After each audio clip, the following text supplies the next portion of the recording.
Welcome to a reaction stream for Game Week 29, and I haven't done one of these in a long time. I think, Game Week 23 was the last time I did something like this. Well, we're doing it again, and it will become a regular feature of this channel, along with the usual team selection videos and best wildcard teams, free hit teams, all of that sort of stuff. And speaking of wildcards, I mean, that has to be in the thinking for everyone who hasn't wildcarded yet, because Game Week 31, for example, I keep talking on about it, is a very good opportunity to wildcard and change your team up completely. I mean, if you look at my starting 11, for example, I keep on saying this, I don't want to have triple Spurs and triple Leeds going into some of these fixtures, but Game Week 30 is a good opportunity to have some of these players from these teams, but after that, the fixture swings are just too great.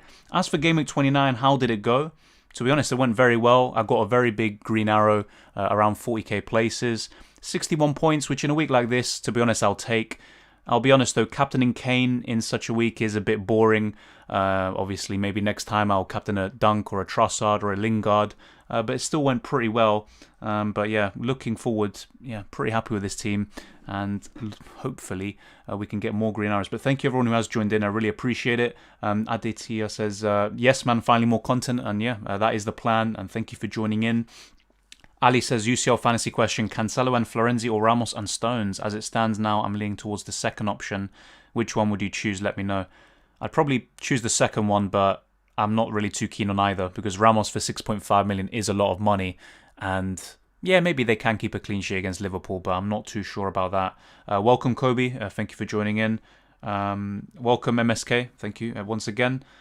Chelsea Blues, welcome as well. MSK says, can you do a wildcard draft for Game Week 31?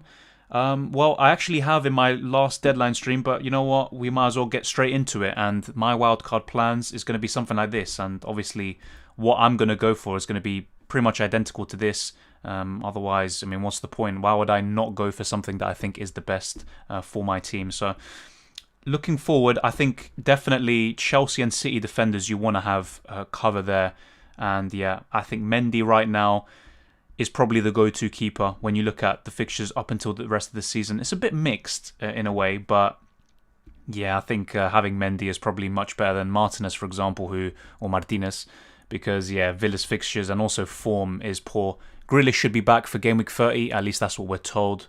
But I'll be honest, I'm not too keen on Grealish and also Martinez. So to be honest, I think Mendy is the go-to keeper. If you can afford it, I think maybe Ederson, you can have that. And then when he blanks in Game Week 33, you can just bench him and play Mendy. But yeah, this is something I've discussed before. Maybe Leno, just for the fixtures at least. He's got the best fixtures on paper up until the rest of the season. But I'll be honest, with Arsenal, they always have that mistake in them, that lapse in concentration. So I probably wouldn't suggest it. As a second keeper, fair enough, you can rotate. But even then, I just don't trust Arsenal enough to keep those clean sheets. But with Chelsea and Mendy, definitely that is the case. So I would go for Mendy. And to be honest, I have to think about it. Yeah, maybe I'd go for Ederson. And also it allows you to be able to bench enough players and have a starting 11 in Game Week 33. So I'd probably go for something like that. In the defence, I'd probably get rid of all of these players. Arguably even Cancelo and Stones, although you could keep one of them, to be fair. So yeah, it's up to you which City defender you go for, but if you want someone nailed, then just go for Diaz. Cresswell, yeah, I know he got 0 points and he disappointed everyone in Game Week 29, but I'd go for Cresswell for sure. I just think the points potential from offensive numbers and also just the clean sheets is just too great, and West Ham have great fixtures from Game Week 34 up until the rest of the season. So yeah, Cresswell for me.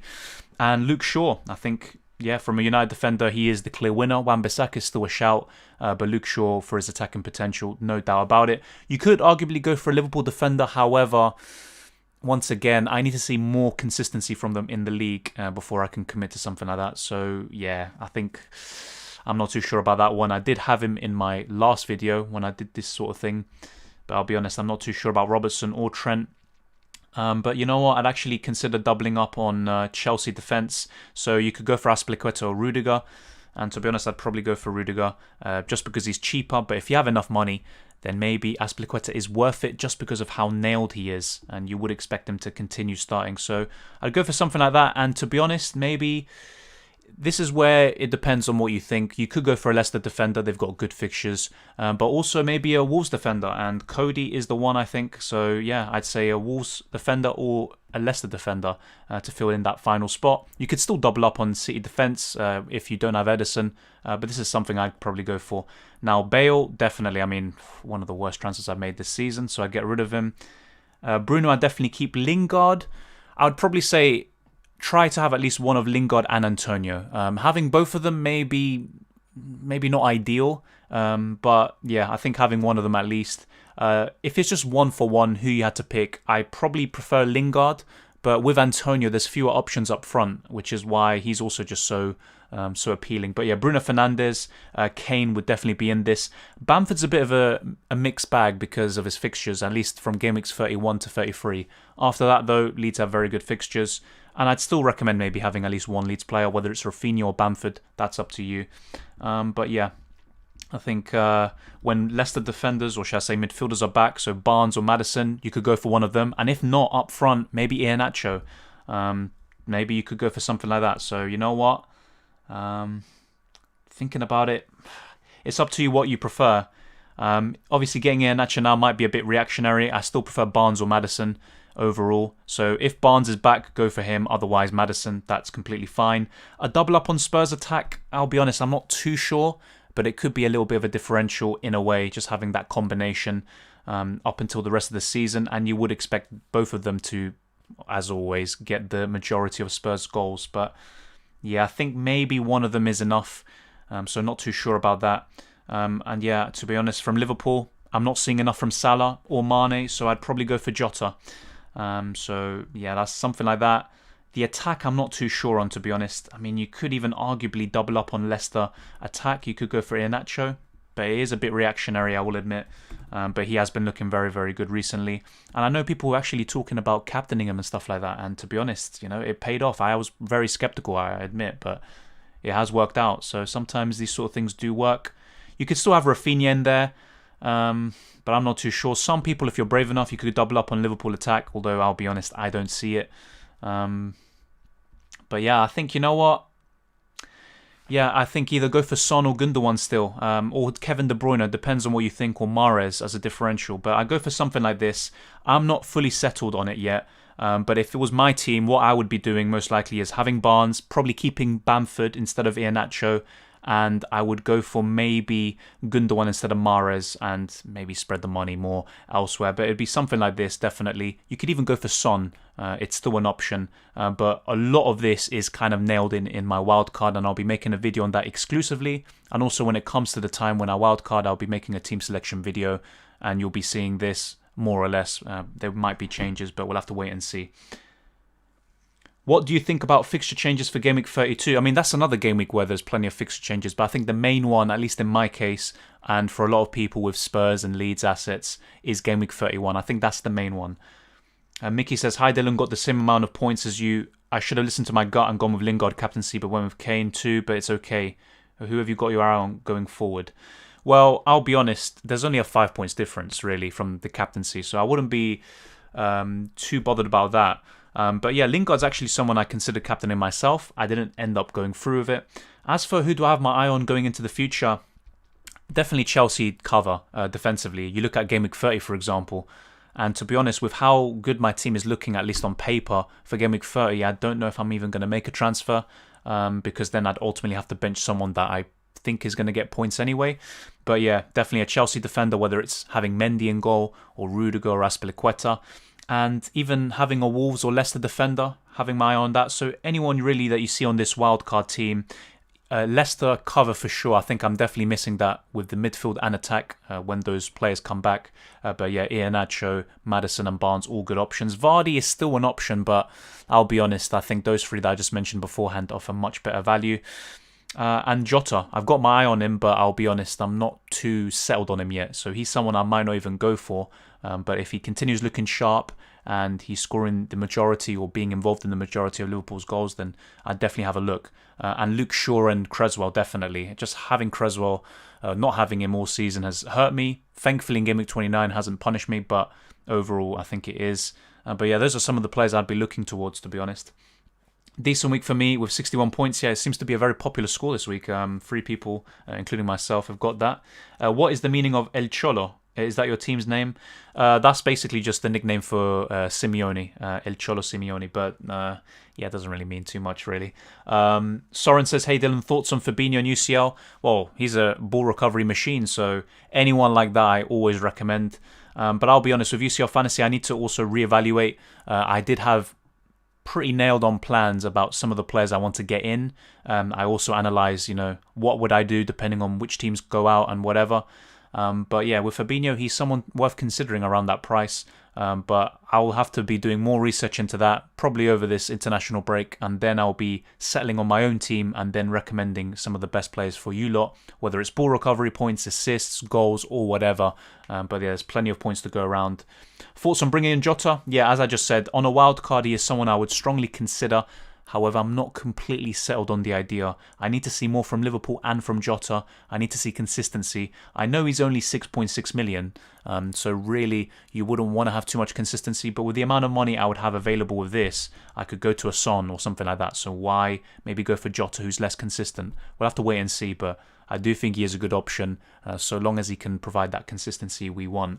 Arsenal defence, ask Alex. As I just said earlier in the stream, not for me, because Arsenal always have a stupid mistake in them. You look at the West Ham game and it perfectly sums up Arsenal's season.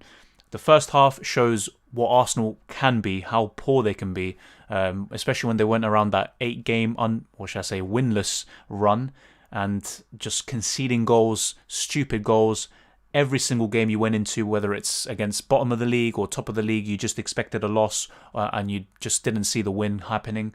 And just a lack of everything, really. But the second half, Arsenal showed what they can do in the future, the potential they have, and how good they've been since December. Still not consistent enough, but I think they're third in the league in terms of games since Christmas, really. But yeah, Arsenal defence not for me. Tierney's the only one I'd consider because of his attacking potential, but other than that, not for me. And just, you look at Chelsea, how good they are defensively, City as well, West Ham even with Creswell, you have Luke Shaw at United. I just think there's so many better options than Arsenal. Really, I'd be looking at Saka, Lacazette, even Aubameyang, but he's just looking really off it at the moment. So it depends. I'd mainly be looking at the midfield though. The defence, just not it for me. Definitely not. Where did all of the fixtures in 32 go to? I'm not sure. Wait, let's check what you're on about. Yeah, that's a good point. I don't know. I mean, Game Week 33 is the one that is supposed to be the blank. I think Game Week 32, the reason why there's so many blanks, I think is because of the FA Cup. And that's why there's going to be a lot of blanks. So yeah, this is something that's happened over the weekend that has affected it. And then Game Week 33, remember the Carabao Cup final. And that also includes the opponents of Spurs and City that were originally scheduled. So I think Southampton and Fulham, they also blank in 33. So there's plenty of blanks and doubles to come for multiple teams. But yeah, that would be the FA Cup. Good point that you raised there. I'll be honest, I was actually not even thinking about Game Week 32 too much. So there's a lot of things we have to consider. But ultimately, those teams like Leicester, like City, they're going to have doubles in the future. So it's not too big of a deal. I brought in Trossard and Lingard in for 29. That's very good transfers. And yeah, Lingard I brought in weeks in advance, but Trossard, I'll be honest, I recommended him. I said him or Gross would be very, very good. They both delivered, but I didn't get them in myself. But very, very good transfers. And if you captain Trossard, you'd be laughing. Okay, so most people, or why most people wildcard in Game Week 31 and not 30? I mean, blank Game Week is over now. Well, the point in that, as I keep on saying, if you look at Game Week 30, teams like Leeds still have a good fixture. You wouldn't want to transfer them out. Teams like Spurs, they have Newcastle. And pretty much most of the teams where we have a lot of assets in, they still have good fixtures. But Game Week 31 marks a big fixture swing, which not only happens in Game Week 31, but also in Game Weeks 32 and 33. You look at Leeds, they face Man City away, then they face Liverpool, and then United. They have very, very tough fixtures, so you don't want to have triple leads. So a very good opportunity to kind of just change that without taking hits is wildcarding in 31. You also have a better idea now of Game Week 32, the blanks that are going to happen there. Potentially maybe future doubles. Also the blank in 33, we can navigate through that for those four teams. And also look at Spurs and United. You don't want to have triple of either team in a game like that where it could be a 0-0. So there's a lot of fixture swings. Also Arsenal, after Liverpool, they have a very, very good run from Game Week 31 up until the rest of the season. Chelsea, very good short-term fixtures, and even after that, pretty mixed bag, but still good, and they can definitely get top 4 or even challenge for second or third. So that's the sort of things that we have to look at, and why Game Week 31, in my opinion, is one of the best times to wildcard when you look at fixture swings, and you don't want to just disadvantage yourself by wildcarding and maybe keeping triple leads, and then after that you'll be like, oh, I don't want to keep them, or getting rid of all of them and they can do extremely well against Sheffield. You want to have a balance, and I think keeping your team as it is, obviously everyone's team is different, but if you have Leeds players, Spurs players, just keep them for now and then you can wildcard them out afterwards. What should I do with Odegaard? Asked Kobe. I think he's a great player in real life. At least he's showing that now. He's got the potential to be a superstar. But the problem with him is a lot of the goals that Arsenal have scored over the last few weeks, he is the one who gives the pass before the assist. And in FPL, that is meaningless. You know, you don't get points from that. So with Odegaard, a bit similar to James Rodriguez, beginning of the season, he's a very good player, but FPL-wise, maybe not what you're looking for. But I do like Odegaard. He has the potential to get a lot of assists. I can see him, if he stays at Arsenal, getting double-digit assists and stuff like that in the league season. But he might not just be as good in FPL as we would hope him to be. That's my opinion on it. 37 minus 4 for me, 21k down to 35k. That's still a very good rank, but obviously you would be disappointed to have such a big red arrow considering your rank, but still very good position there. Maelstrom says, hey Dylan, nice score last week. Thoughts on whether bench boost in 30 before wildcard 31 is good? At the moment I have Pope, Saka, Veltman, Soufal on the bench. I do plan on having a player or playing 15 after wildcard though. Maybe wait double game week. Yeah, game week 30 poses a very good opportunity for a lot of people to bench boost. And actually, if you look at my team, I haven't shown my bench yet, I've got Pope, Antonio, Stones and Dunk. Dunk is the one where I'd say I don't expect him to do anything, but the rest could easily haul. So it's a good opportunity to bench boost. When I look at those players you have on your bench, Soufal could do alright against Wolves, but I'm not entirely sure on that clean sheet. Veltman, I don't expect anything there. I could be wrong. Saka against Liverpool, I'll be honest, I probably don't expect anything. And Pope, yeah, he could do something, but it's not entirely guaranteed. So I look at that, and if you're already planning on having a strong bench after your wild card, I probably would suggest keeping it for a double game week. That would be my opinion on the matter. But it's still a decent bench. You could bench boost that, but I think there will be a better opportunity for you later on in the season. Lauren says, what do you think about Lacazette's game time in the future? Nice differential for the end of the season if he plays. Completely agree. And the thing with Lacazette, I've been saying this for months now, not just FPL-wise. I don't really rate him as an FPL asset, but he is very important to Arsenal's attack. He links up everyone very well. He was key to the introduction of Smith Rowe, linking up well with him. Smith Rowe himself said that Lacazette is one of the most important senior players for his development.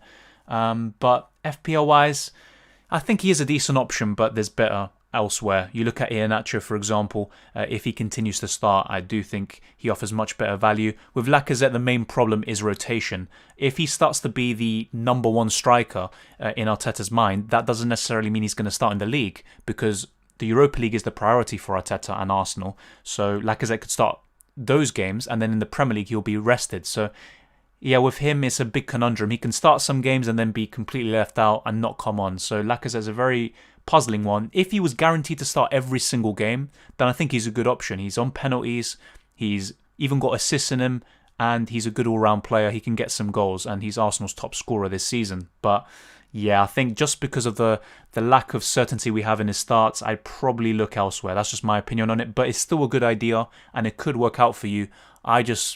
With my assets, especially when you're 8 million or above, I want someone who's nailed in that team. 65 minus 8 for me, so Soren, very good score. And the average, I mean, what was the average? Let's actually check. 1 second. Because I'll be honest, I haven't checked this too much yet. 25 points, yeah. So, in my opinion, if you got 40 points or more, you're looking at a pretty decent week. And yeah, 50, 60 or more, that's a very good week. Anything more than, yeah, we're just, goes without saying, really. But yeah, that's a very good score. No problem, Ninad. Anab says, just joined the stream. Could you show your points again, please? My points are at the top of the screen. I got 61 points. And overall, I've got 1,853, and my overall rank went from around 154, 56k to 112k. So yeah, that is how I'm looking at the moment. In terms of individual players and how my team did, Martinez did very poorly, made a mistake for that goal. The first goal, I think it was, for Vinicius Jr. Dunk got the clean sheet. Unfortunately, no attacking returns, but yeah, I'll be honest though, with Brighton, I didn't expect them to win 3-0. I thought it would be 1 or 2-0. But yeah, they were completely at it. Anyone who had Veltman and Trossard, fair play. But yeah, happy to have got something at least in that game. Dallas, 2 points, pretty disappointing. But then again, I did say I wasn't expecting a clean sheet there for him. I was mainly relying on attacking returns. Lingard, 12 points, great first half performance against Arsenal. And that goal was exceptional, I have to say, even though obviously Lingard has a history against Arsenal. He loves to dance or whatever.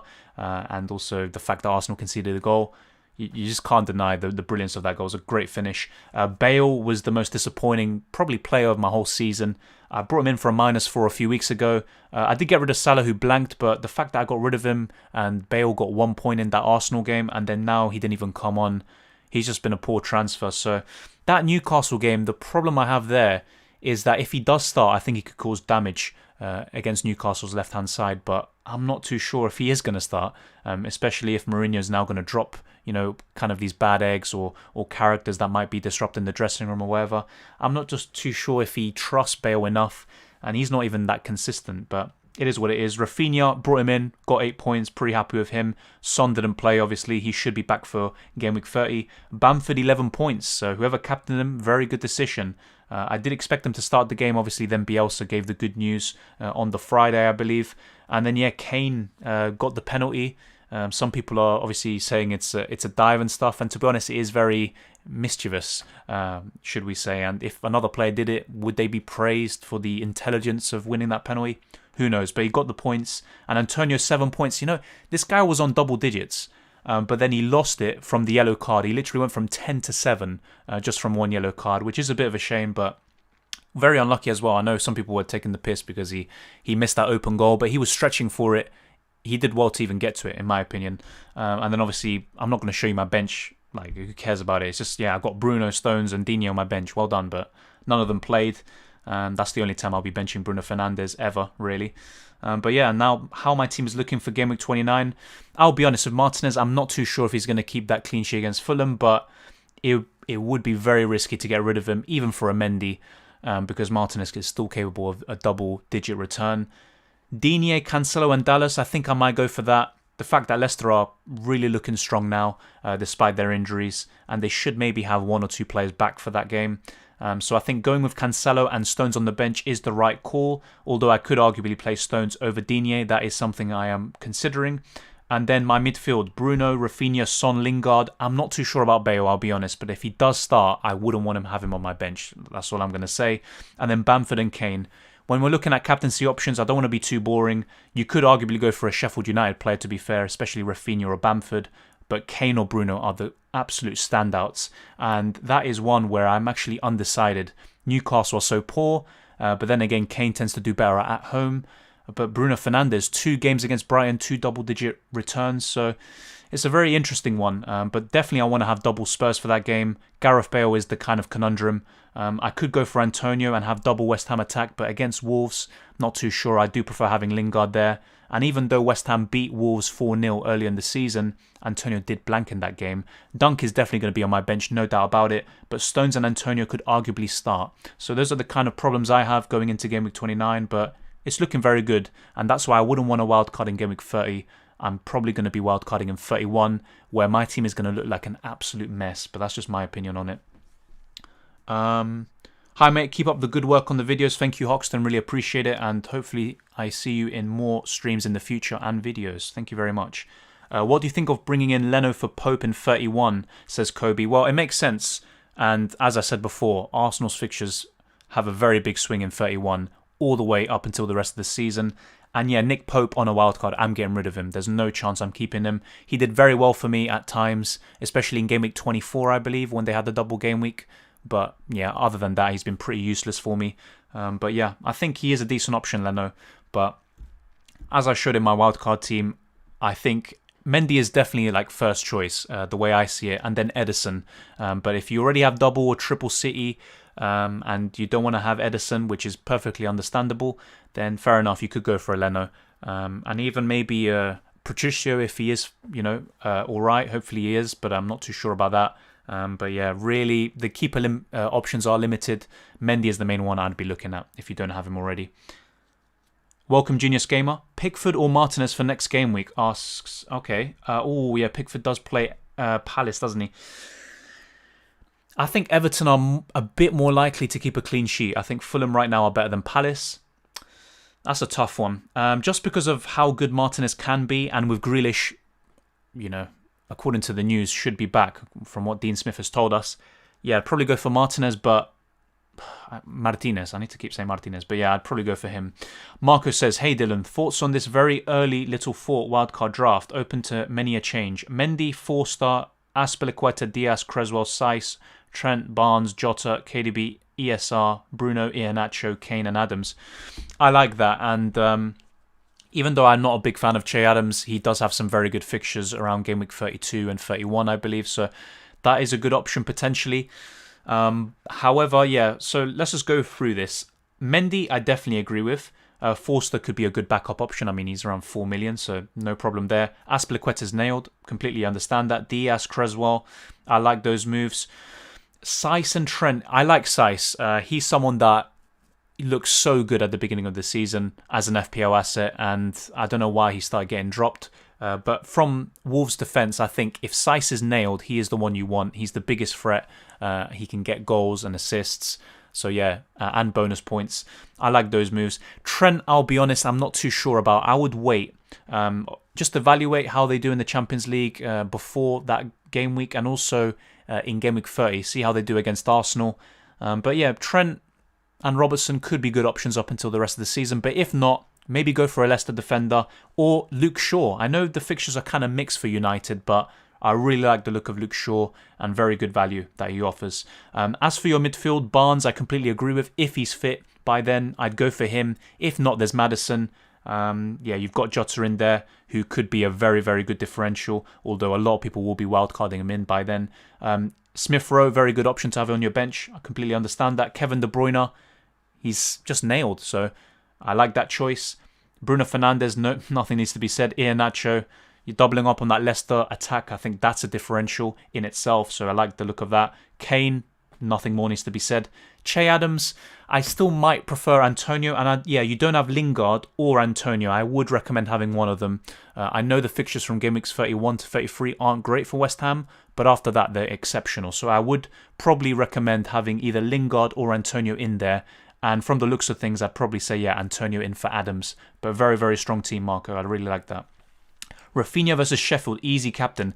Well, once again, I mean, I don't know about easy captain because you have Bruno and Kane, but he is a great captaincy option. He would probably be in my top 3. I'm not even going to be exaggerating there, but easy captaincy, I'm not too sure about that. Jack says, yeah, man, Rafinha captain. Fair enough. And to be fair, even though a lot of people online might be saying, I'm going to captain Rafinha or triple captain him, realistically, not that many people across the whole game are going to do that. So might be a very, very good different pick.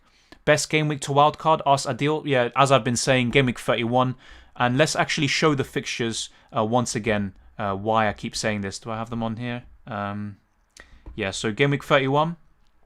I mean, Leeds. You don't want to have triple Leeds going into City. And not just that. Let's look at game week 32. Who do they have? They've got Liverpool. On game week 33, they've got Man United. Then the fixtures get better again for Leeds.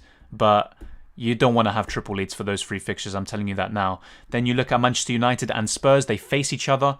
If you've got 2 or more players from either team, and if you have it from both, then you're just going to be in big trouble there, at least on paper, you would say. I would probably recommend wildcarding in 31. That is my opinion on it. It's not just those teams, but also the positive fixture swings. You look at Chelsea, good fixtures up until game week 33, 34. Arsenal, 31 to 38. You could start maybe getting 1 or 2 players in from there. So there's plenty of options all around. I would say game week 31 is the best time to wildcard, if not game week 32 or 33. Jared says, with so many budget midfield options and lack of striker options, De Bruyne over Gundogan. Fair enough, I get that point. With Gundogan, it's an interesting one. I think he can match KDB for points across the rest of the season, but he's not someone you're going to find yourself captaining too much. You're mainly going to be captaining Bruno or Kane. But yeah, Kevin De Bruyne can be someone different there. A lot of people, even myself included, I might not even go for him on a wild card. So yeah, De Bruyne over Gundogan makes perfect sense. He's more nailed. So yeah, you know what? I would actually recommend that. But it obviously depends on your tactics, how you want to set up for the rest of the season. Also, your plans for Game Week 33. Make sure that, for example, if you look at my wildcard draft, we've got Ederson, Diaz, and Mahrez. That's 3 City players. Although, to be honest, looking at it, maybe I'd rather have De Bruyne than Mahrez or Gundogan. And then having Kane. So that's 4 players definitely missing out in Game Week 33. But the good thing is Ederson can be benched, and then the other 3 can too. So just be careful with that. If you have De Bruyne, if you have another 3 outfield players or 4 from Spurs and City combined, you're going to be in trouble for Game Week 33. So just keep that in mind. And actually, let's get rid of Mahrez there now. I probably wouldn't go for him. He's a nice differential, very explosive, but I probably wouldn't go for him. It's either Gundogan or De Bruyne for me. Yeah, probably. For now, we'll put De Bruyne, but I'm not too sure about him, to be honest. That's just my opinion on it for my team. Arnab, I would bench Watkins and Stones. Fulham defence is decent, and I could see Leicester scoring. Yeah, so I need to bench 2 between Cancelo, Stones, Salah, Lingard, Son, and Watkins. Weird week because everyone seems to have pretty good fixtures. Yeah, that's a very big dilemma, isn't it? I'd probably bench. Yeah, I'd probably bench Stones and Watkins as well. I think. Yeah, I completely agree with Jack.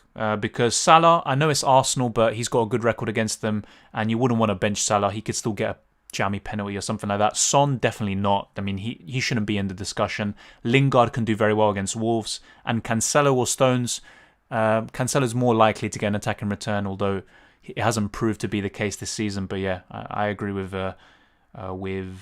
Jack. What do you think of getting Mahrez in for Bale in 31 when Mahrez has Leeds? You know what, Kobe, that's a fantastic suggestion there. I think Mahrez in a game week like that, if he does start, can just be FPL gold. So completely agree with that, Kobe. I think he could be someone you could target for that fixture. And I know they drew, was it 1-1 early in the season or 0-0? But I think this time City are going to get at least a couple of goals. So yeah, I would expect City to win by 2, 3 or 4. But we'll have to wait and see.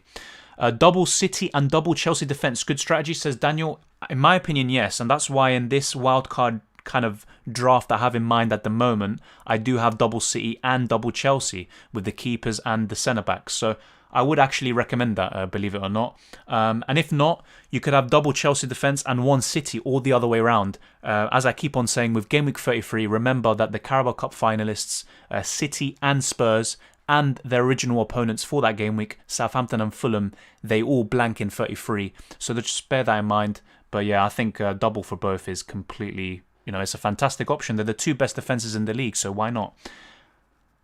Yeah, Jack, that's exactly what I was thinking. Thanks. Yeah, very good advice from Jack, definitely. Adam FPL, welcome. Thank you for joining. Sup, Dylan, is Game Week 32 going to be a blank game week? From what I know right now, I think it is going to be, but there's always rescheduled fixtures and stuff like that. So there might be, for example, we look here. There's no Aston Villa, for example. So maybe the Aston Villa versus Everton fixture could be moved to Game Week 32, and then Everton have a double. Something like that could happen. Who knows there? Everton did get knocked out of the FA Cup. But yeah, it's going to be a blank for some teams, definitely because of the FA Cup. But it could also be a double for others, although that's less likely. We'll have to wait for confirmation. And if you want all those sort of news, then definitely check out Ben Krellin. He is up to date with everything in terms of fixtures and stuff. So if anything happens, you'll hear it from him first, most likely. But yeah, it's going to be a blank for multiple teams, those in the FA Cup especially. Robertson out and Gundogan out for Fernandes and Rudiger, 2 free transfers. Yeah, Robertson out, I can agree with. Although I'm not sure if you have your wildcard available. I'm guessing you do because you asked about when is the best time to wildcard. But yeah, a lot of people are going to be thinking of bringing in the likes of Robertson and Trent Alexander-Arnold for Game Week 31 when their fixtures do turn. But Yeah, I do like Bruno Fernandes. I mean, I wouldn't go without him. And Rudiger, yeah. Obviously, Gundogan can still do very well against Leicester. But for this week, I do like those two transfers. Thanks, mate. The main people on the chopping block are Adams, ESR, and Trent. I would agree with that, Marco. Liverpool defence is questionable, but the fixtures are very tasty. I do really want to back one of our attackers, but don't know who yet. Yeah, with Arsenal, I think if Lacazette starts, he would be the one I would look to, but I just couldn't guarantee you that. Aubameyang's too expensive. For that price, you could get Kevin De Bruyne, Bruno Fernandes, or even Salah if he starts to kick things up again. Che Adams, yeah, I agree with those three players on the chopping block. Definitely agree with that. And yeah, Liverpool, having at least one of their players, I think Jota might be the one. He's kind of the standout option right now, but if Salah or Mane get back into form, or if Trent and Robertson start keeping clean sheets and maybe some attacking returns here and there, they're all good options. What about Jota, says Philip? Well, he's right here in my wildcard draft. I think he is an option. I wouldn't be completely settled on him yet. That's what I keep on saying. So don't just completely think, oh yeah, he's definitely coming in my team. He's going to do really well. I would kind of wait and advise caution, but he, on paper, with the fixtures and with how he has been playing recently, I do think he is probably the best option from Liverpool, but that may change. If Salah starts getting form again, Mane as well, then maybe it's worth spending that extra money for those players. But right now, yeah, Jota's definitely the standout from Liverpool. Would you consider any Chelsea attackers like Mason Mount? Asked Kobe. Very good question once again. Just with the amount of options in attack, I would not consider a Werner, for example. And in midfield, same thing. There's so many options. You've got Barnes, Maddison, De Bruyne, obviously when they're all fit. Gundogan, Jota, Bruno Fernandes, Lingard, Rafinha, especially when the fixtures turn. There's so many options. Grealish should be coming back to the mix, although I won't be considering him personally. Salah or Mane if they hit form again. So I'll be honest, not for me. With Chelsea, the main problem, they can score goals, but they tend to just score one or two, and you don't know where the goals are going to come from consistently. They tend to be from a range of players. It could be Marcos Alonso or Mason Mount or Hakim Ziyech or Werner. There's a lot of different sources of goals. So with Chelsea, I'm just mainly focusing on their defence. Until I see someone who's a very consistent goal scorer and assister, so maybe Havertz in the future, then fair enough. But right now it'd be Mason Mount or Ziyech if he continues this goal scoring run. But I'll be honest, I'm just not feeling Chelsea attack right now. Definitely not. There's too many options elsewhere. But very good question. Don't want to have too many playing players split funds around, but may need it for Game Week 33, but don't want it long term, although it isn't. Yeah, there isn't a very long term left. Very true, Marco. And yeah, that's the thing with Game Week 33. Originally, after Game Week 26, I used my bench boost and said, okay, when I wildcard, I can finally have a pretty mediocre bench, so I can just focus on my starting 11. But when you look at game weeks like 33, it kind of just complicates things because you do want to have City players still. You still want to have one or two Spurs players, but they have that blank game week. So it does make it more difficult. You want to have a good bench, otherwise you're going to struggle to get 10 or 11 out for that game week. So completely agree with that. I think it is still important to have a good bench. And even if you do have points sitting there, it's better than just not having those players at all. It's good to have good squad depth. I always say that. Hey Dylan, just wondering, do you watch any FPL podcasts or anything? Like I recently started watching the FPL Wire pod, pretty interesting. Very good question. Yeah, I do from time to time, not always, but FPL Black Box and FPL Wire, very good shows and very informative. So yeah, those are two very good podcasts for sure. Van Dijk to return last game, asked Adil, probably not. The way that Klopp was speaking, I'm pretty sure he said he's going to struggle to make the Euros, so I very much doubt that. Singh says, which Chelsea defender would you recommend for the next week? Planning to wildcard in Game Week 31. Thoughts on Phillips, Liverpool as the fifth defender? Okay, very good questions. With Chelsea, for the next game week specifically, if you back him to start, then definitely Marcos Alonso. But with him, there's always the question of rotation with Chilwell. So that's the main problem with him. But otherwise, Azpilicueta just for being nailed, or Rudiger because he can also be on the bonus points. So I would look at any of those players. I wouldn't look at a Chilwell because he's less likely to start than an Alonso. Reece James as well, he could rotate from time to time. So I'd mainly be looking at Alonso for a 1 week punt if you want to risk it. Otherwise, yeah, Rudiger or Azpilicueta, just the best options overall. And then there's Mendy, of course, in goal. And as for Phillips as a defender, I'm not too sure. If Liverpool start to get those clean sheets again, I would still probably look towards the likes of Trent and Robertson because they're more likely to get bonus points and they can still get those attacking returns if they start to flow as a team. So not too sure about Phillips. I know as a fifth defender, fair enough, you're not going to go too wrong there, but I'd probably look elsewhere. Maelstrom says, is Bruno essential this game week? Don't have him at the moment, but would bring him in the following week for sure. Brighton aren't that bad defensively. No. What I would say about Brighton is that their attacking and defending numbers are much better at home compared to away from home. So I think they're mid-table for both of those expected goals conceded and expected goals away from home. But at home, they're top 3 for both of those stats. So I just think the fact that it's Bruno, his history against Brighton, and I think United are just they're going to score at least 2 goals. I would say Bruno is essential this week, or as close to essential as you can be in a week like this. Kane being the other one. But if you have Kane, you have a good all-round team. You're not going to miss having Bruno too much. But obviously, if he's heavily captain, which he will be, and he does very well, it's going to damage you. So I would try to bring him in my opinion. I was looking at this when looking at Game Week 29 and thinking, which midfielder should I get rid of? And I got rid of Gundogan in the end. I got rid of Salah, and I kept Bruno. And I looked at Game Week 30, and I just thought, I don't want to get rid of Bruno because I want him for this game week. So yeah, I would say try get him in my opinion. Marcus Alonso for 1 week punt against West Brom before Wildcard, asked Alex. Yeah, that's what I was literally saying to Adil. The only thing I would say is, though, that the last time that Alonso played West Brom, he was horrific, but completely different team back then. And yeah, you'd expect much better from him. If he does start, I would expect him to get a clean sheet and maybe even an attack and return. So as a 1 week punt, or if you're free hitting, very, very good player. Martin is out for Mendy, Mount for Alba, Jota after 30, and Cody for Game Week 31, asked Hoxton. So yeah, Martin is out for Mendy, makes perfect sense.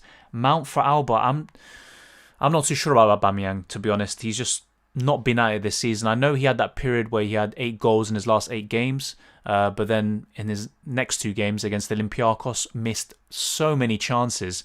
And then, he was just awful once again against West Ham. So not too sure about that one. Jota after Game Week 30, I do like that, definitely. And Cody from Game Week 31 onwards, very good fixtures for at least 3-4 game weeks. So I really like those moves. But Aubameyang would be the one I'd just say not too sure about that, to be honest. Is it just me, or has this season gone too fast? Yeah, it has, really. I mean, it literally feels like yesterday when it was September and we were literally just getting started. So completely agree with that. When would you advise wildcarding, seeing as there's not many weeks left and I need to catch up 20 points despite me and first place having similar teams? I'll keep on saying this. It's a team-dependent question, so I can't say for sure. But in my opinion, it depends on which players you have, of course. But I would say Game Week 31. If you have a lot of Leeds players and Spurs players and stuff like that, you want to get on Chelsea players and stuff like that. So I definitely go for Game Week 31. But it also gives you at least 7-8 game weeks where you can actually make the most of your wildcard. You don't really want to use it maybe towards Game Week 35 onwards because the amount of points you can gain from that wildcard are more limited, obviously with the less weeks you have to actually make a profit of it. So Game Week 31, very good. If not, Game Week 32 or 33. That would be my opinion on it, Aslan. No Everton players.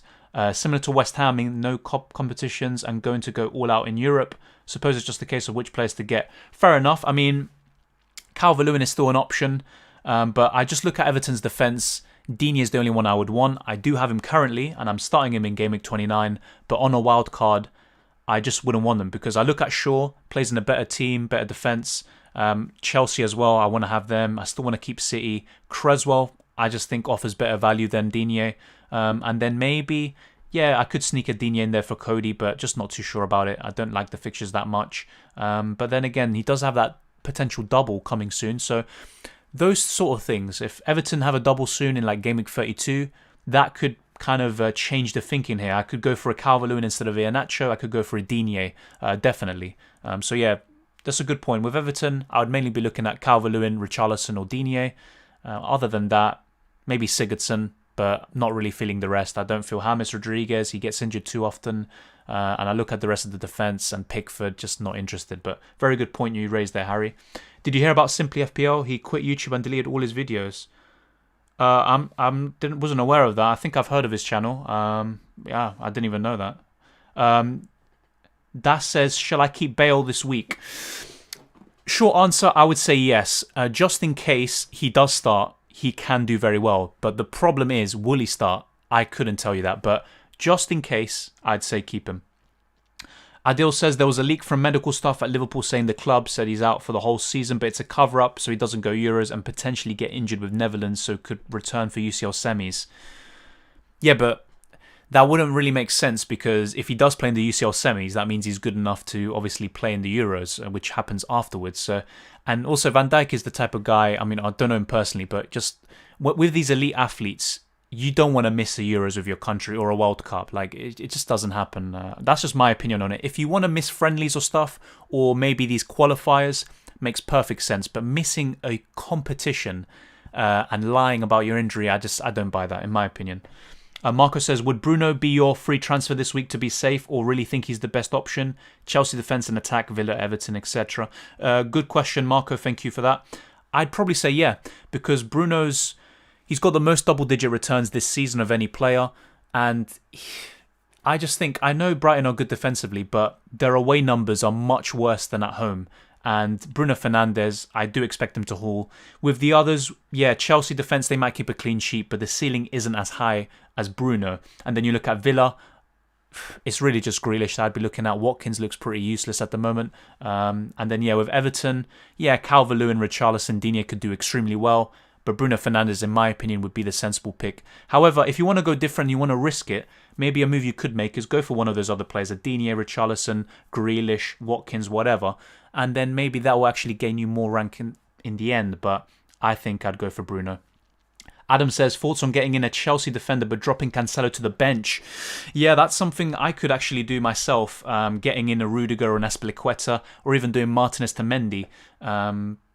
You know what, that makes sense though. I think Chelsea are far more likely to keep a clean sheet this week. I do expect Leicester to score a goal. And if not, yeah, it could be a tie game. Could be a 0-0 or 1-2-0 City. But yeah, I would probably actually consider that. Linda says, opinion on maybe Calvert-Lewin or Richarlison on Wildcard instead of Antonio. Okay, let's actually look at the fixtures for Everton, because I'll be honest, it's a good point you lot raise. I probably should be giving more focus on Everton players, at least having one of them. I wouldn't double or triple up, but one of them is fair enough. So let's look at the fixtures. So, fair enough, good fixtures here. So, 31 away to Brighton. Not that easy to be fair, but you know, the likes of Calvert-Lewin and Richarlison can do something. Tottenham at home, to be honest, for that week, oddly enough, I would want Richarlison. He's got a good record against them. Arsenal away, probably you would want Calvert-Lewin there. Aston Villa at home, you know, that looks like a much better fixture right now than it probably did 10, 20 game weeks ago. West Ham away, that's a pretty difficult fixture, but they can still do something there. Sheffield at home, very good fixture. You'd want to have them for that. Wolves at home, still pretty good. Man City away, yeah, that's pretty much kind of like a... Just forget about that. That's last game of the season. Just get rid of all Everton players for that, most likely. Aston Villa away, that's still a decent fixture as well. Oh yeah, that's so strange, isn't it? That they have Aston Villa home and away. That's mad, isn't it? But yeah, I'd say fair enough. What you could do in that case, let me get your name again. My apologies. So Linda, you could have Lingard in midfield to cover West Ham attack, and you could go for Calvert-Lewin or Richarlison instead of Antonio. That makes perfect sense. What you see on screen is just an idea. For example, De Bruyne, Jota, I'm not completely settled on them. I'm not completely settled also on having double Leicester and West Ham attack. These things can change, but you make very good points. So did Harry earlier, so thank you very much for that. Thank you, Hoxton. Appreciate you joining. Really appreciate it, man. When are you thinking of triple captaining? Great questions all round today. So Mickey, I'll be honest, I'm mainly looking for a double game week involving either Bruno Fernandes or Kane or Son. I'm really going to target one of those three, I think. So when they have a double game week, most likely I'll slap the triple captaincy on them. But we'll have to wait and see. Is Azpilicueta the most nailed on Chelsea defender? Kobe asked to Adam FPL. Well, I'll just offer my opinion. Obviously, he will know more about Chelsea than I do. But I think he is. He hasn't been dropped yet. I do think he will maybe miss a game or two, especially with the Champions League and FA Cup coming into play. But he is the most nailed defender for sure. Thanks, Dylan. Keep up the good work. Thank you, Harry, for joining in. And thank you for obviously the feedback that you provided on Everton, your team. And good luck for the rest of the season. Not only FPL, but your club. Emu Show says, hi, Dylan. What would you do with Bale? would swap him with Mahrez or hold him for that Newcastle game. Yeah, as I said before, I would probably keep him in this case, because if you do get rid of him and he starts, you might be kicking yourself when he has a double-digit return, which is definitely possible. However, I couldn't guarantee you that he will definitely start. That's the problem. But if you have a good bench like I do, in my opinion, I'm not trying to brag, but you have, an Antonio or a Stones or a Lingard coming on, it's literally no issue. What would be very annoying is if he came off the bench and got 1 pointer. That would be very frustrating, but I'd probably hold him. And would you swap with Mahrez? Maybe going into Game Week 31, especially if you're wildcarding, but yeah, for this Game Week specifically, I'd keep him, then ship him out. I'm definitely shipping out Bale in Game Week 31. Unless he scores a hat-trick or two, probably not going to change my mind. They will rest Van Dijk for next season, asked Rahul. Yeah, maybe, fair enough, but I'm not too sure about that. I just think he's going to miss the rest of the Champions League this season, and he's going to miss the Euros, and then he'll be back. So yeah, and also, I don't think he's ready, even if he wanted to be for the Euros. I might be completely wrong about this. He might actually make advancements in recovery, but yeah, they just probably wouldn't want to risk it and just have him ready for next season. Is Triple City still necessary? No, not in my opinion, Kobe. I think having 1, 2 or 3 is fine. I wouldn't go without them completely. I wouldn't say it's foolish, but I wouldn't want to do that myself. But I think 2 might be the sweet spot, especially when you look at Game Week 33 and you want to have a Kane or a Son as well. But yeah, I think 2 or 3, I would still recommend that, but it's not essential, not in my opinion. Sorry, but this is a long enough question. Martinez against Fulham or Pope against Southampton? I'd probably go for Martinez. Also, who to bench if he had to bench Jota versus Arsenal or Lingard versus Wolves? Dear on me. I wouldn't want to bench either of them, but I'd probably bench Jota. But I think both of them are going to deliver, my opinion. Adol says, triple captain Mo Salah final game week at home in front of 10,000 fans at Anfield versus Palace, which was Liverpool's last home loss up before the 4-year win streak. Also could be Golden Boot deciding game for Salah. You know what, Adil? That's a very, very good point that you make there. And I'm guessing you're a Liverpool fan. You bring a lot of Liverpool news. Maybe I'm wrong about that. But yeah. Also, they beat them 7-0 last time they faced. And Salah came off the bench and scored twice. So that's a very good one. And the fact that he's going to be very hungry for that Golden Boot, you'd expect him to start. They might be out of the Champions League by then. Who knows? That's a very good shout, to be honest. Maybe I'm overlooking Salah for triple captaincy. He's someone from the beginning of the season. I looked at that triple captaincy chip and I literally said Salah's one of the people I want to have as a triple captaincy. But the last 10, 15 game weeks have changed my mind on that. But yeah, you can never discount him. Kobe, I think. So a favourite of Tuchel and the club captain. Yeah, I think that right centre-back spot is his to lose, and AC, Christensen, Silva, Rudiger and Zuma rotate the other 2 centre-back spots. Completely agree with that. And yeah, obviously you know about Chelsea very well. Evening Dylan, my team almost exactly the same as on screen, minus the 2 strong keepers. I don't think I may use my last wildcard for the running. Fair enough. I mean, if you have an almost identical team to me, I'm guessing you have 2 or 3 Leeds players. I'm guessing you have 2 or 3 Spurs players. I would reconsider not using the wildcard, because Leeds have 3 fixtures on the bounce where, yeah, they may actually even get a shock result there. They may even score some goals or even keep a clean sheet somehow.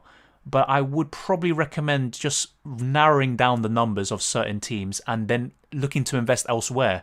And I think if you don't have a Chelsea player or stuff like that, I just wouldn't want to go without a Chelsea defender up until the rest of the season. So I'd reconsider that, but obviously maybe you're onto something there. Marcus says, I've seen the fixtures and people saying there'll be benching headaches this week. I wasn't that bad, but thinking about it, I'm benching Saka and Stones with a free transfer. Would you do Son or Salah to Bruno? The fact that Son has Newcastle and he should be back, I would keep him and I'd sell Salah. But having said that, Salah could do well against Arsenal. He could get a goal. He could even get a brace or something. He's done it before at the Emirates. But yeah, I'd definitely try to get Bruno in. And if I had to pick, I'd get rid of Salah. And yeah, benching Stones isn't ideal, but benching Saka, I wouldn't mind that too much. Who should I play, Target or Bale? Asked Kobe. Ooh, I would probably play Bale, and if he doesn't start, then he can just come off. The only problem, as I said before, is if he has a little cameo and gets that 1-pointer, that would be very, very frustrating, wouldn't it? Bring Bruno back in, asked Rahik. Yeah, definitely. I'd definitely bring him back in if you don't have him already. He's one of the best captaincy shouts this week, and he'll probably be the most heavily captained player. And he could really, really damage your rank. So I would recommend that. Thank you, EMU Show. Appreciate it. And just a quick reminder, if you haven't already, smash the like button and subscribe if you're new. It really helps out the channel. And share this video around with your friends and family, and comment down below anything you want. And if you have any questions that might escape you now, but you have them later, you can comment it down below. And also follow me on Twitter and Instagram. You can communicate with me there, whether it's DMs or just public messages. And yeah, just give me a follow on those platforms too. I'd really appreciate it. And I love to engage with all of you, not just on YouTube or in the community section, but also on those other platforms. So I'd really appreciate it. And we'll go back to my team, and we'll go back to your questions before wrapping up. And as I said before, reaction streams are going to be a recurring theme in this channel, and also any other ideas that we come up with along the way. But thank you very much, and let's keep on rolling.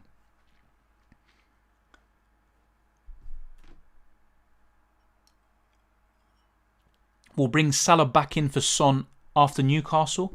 Yeah, okay, so I'm not sure if you have your wildcard available, but it doesn't necessarily have to be Salah. You could get Jota in or Mane, but right now Jota would be my pick because of the value he offers. Salah for 12 million with like, what, 4 goals in his last 15 games in the Premier League, just not good enough. But if we see something from Liverpool and Salah in Gameweek 30, then yeah, it might be worth getting Salah back in for Gameweek 31 onwards, but it's a difficult one.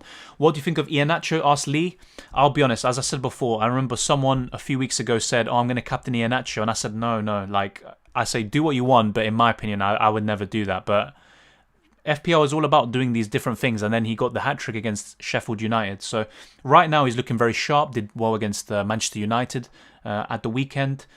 Yeah, I think either get Barnes or Maddison, or Iheanacho, and if not, you could maybe double up on those players that I just mentioned. So yeah, I think Iheanacho is a great option up until the rest of the season, and probably a better, yeah, much better value than Vardy right now. Definitely, that's for sure. And if you're not fancying him, then you could go for Antonio, maybe an Everton attacker, or Kane. There's still plenty of options, but yeah, right now Iheanacho looks like one of the best. But then again, it's about consistency. Will he do it consistently? I'm not too sure, but right now he's looking very, very sharp. Blues FPL, did you hear about Simply FPL and how he deleted his Twitter and all his YouTube videos? Yeah, someone earlier mentioned that, and yeah, I was literally surprised. I think Siang said that. Hopefully I didn't pronounce that wrong. Is this the 8 PM Alba Captain Support Group? I'm not laughing at you, I'm just laughing at that. That's a pretty good joke. I mean, I'm not a therapist, but yeah, I mean, if you need any help about that, then fair enough. It's not necessarily a bad option. He has a good record against West Ham. He scored last year at the Olympic Stadium. Decent record against West Ham overall. I'm pretty sure he got an assist earlier this season against them at the Emirates. Yeah, I mean, sometimes these things don't work, and he's just been off form in the last 2. Before that, he was looking so sharp, but then after he got dropped, after being late, he just seems rattled, so not too sure about that. FPL Flair is another account that copied my thumbnails and many other creators if anyone wants to check him out on YouTube. Yeah, I've heard a lot of stuff about that, and he did stuff like that. I think at one point he used the same intro music I did or something like that. I'm not too sure. I mean, he makes some good content. You know, I've spoken to him before. He seems like a good guy, but yeah, he does do that sort of thing, I have to admit. Marco says, thanks mate, FPL aside, how do you rate our chances of winning the Europa League? We have near enough the easiest run we could get. No team is easy, but I truly believe we can make the final. Will be a hard game though. If it's not FPL, mate, don't bother asking questions. I'm joking. You know what, with Europa League, look, Slavia Prague might seem very easy on paper, but they did knock out Leicester and Rangers, and if we make stupid mistakes or have a period like we did against West Ham where we just completely bottle it, then we can just forget our chances already. But if we take it seriously, we cut out these mistakes. None of this, you know, our last 4 goals conceded in Europa League are from individual mistakes from our players. We can actually win the whole thing. We've beaten Man United before. We're unbeaten against them in like 3 years, and they're probably the favourites to win the competition. But to be honest, I'm saying anyone left in it can actually lift the trophy. There's no doubt about it in my mind. But yeah, the favourites are definitely Arsenal, Manchester United. I don't know, from months ago, I actually have the feeling about an Arsenal United final. It could come to pass. I still wouldn't want it, despite our good record against them recently. But yeah, I think Villarreal would be a tough opponent with Emery. He's a Europa League wizard. Dynamo Zagreb, they showed what they could do against Spurs and Orsic. I mean, if he has a performance like that against us, we could be in for a very long day. But we have to get past Slavia Prague first. They produced some good players. I think Sauchik and Sufal both came from there. So yeah, and then United, you look at their route. Granada are a decent team, but they probably got the easiest draw they could have. Then you look at their semi-final opponents, probably two of the other strongest teams left in it with Roma and Ajax. So it's going to be an interesting one. I do think it's going to be an Arsenal versus Manchester United final, but I don't know. Manchester United have it in them to bottle it. They showed it at the weekend. Last year they reached, 3 semi-finals. They lost all of them. And then with Arsenal are Arsenal's worst enemy. That's the way I see it, but I think they can win it. Definitely, it's the best chance of a European trophy in years, no doubt about it. Hey, Vardy got me 26 points last week. Fair enough. I mean, yeah, he got plenty of assists in the end. He might have got a goal. But yeah, I don't know. I just think maybe I'm being too harsh on Vardy because of the lack of consistency and his big price tag. But yeah, I think Barnes or Maddison would be my first choice. Then it'd be Iheanacho. And actually, let's actually make some... why am I repeating myself so much today? I don't know. Probably hyperactive. But anyway, Calvert-Lewin... Probably go for something like that. De Bruyne. I don't know. I still like... what's his face? Gundogan. I don't know. Obviously, I don't have enough money for this team anyway. You know, I don't want to send lies to you people. Gundogan. Yeah, let's put him in. 4.6. Ay. Mamma mia. Might go for Son. But yeah, I mean, Jota's still an option. I'm keeping my eye on him. Might be Jota instead of Gundogan. And have double Spurs attack, and yeah, and I could actually bench those 3 City players. Oh, but the problem is, yeah, having 4, and then that means I have 10 players for Game Week 33. And then obviously, would you want to have double Spurs attack? Probably not. So I could get Son in later on when the fixtures turn. Yeah, you know what? Why am I overcomplicating it? I don't know. I like to overcomplicate things, so my bad. Apologies for that. Let's keep things quite simple. It could be a Liverpool defender instead of Cody or a Leicester defender. Yeah, I could go for something like that. And if not, get Iheanacho back in for Calvert-Lewin and De Bruyne in for Gundogan. Something like that. Damn, I can bring in Bruno for Saka, but not sure who to bench. Have some forwards as your captain for you, except DCL instead of Bale. Fair enough. Yeah, let's get rid of Game Week 29. Let's forget about that. Thank God that's over. Yeah, bringing in Bruno for Saka, great move, Maelstrom. Yeah, definitely. I think that's a no-brainer for me. Not sure who to bench. Have the same forwards for you. Ooh, I mean, if you have Antonio too, I'd probably bench him. But that's a tough one. I don't really feel comfortable about doing it myself. But yeah, that's what I'd probably do. Bring in Bruno and bench Antonio. Decent wildcard draft. Thank you, Blues. Hopefully the next time I make a wildcard draft, it's even better. And it gets plenty of points for all of us. Sonic Avalanche says, I'm just a deluded Arsenal fan. Well, Arsenal fans are called deluded quite often, especially because of, you know, social media platforms or stuff like that, all these YouTube channels, but everyone has deluded fans. Don't worry about that. To be fair to Alba, Dawson stole his goal. Yeah, maybe, yeah, but would Aubameyang would have scored? I mean, I don't know.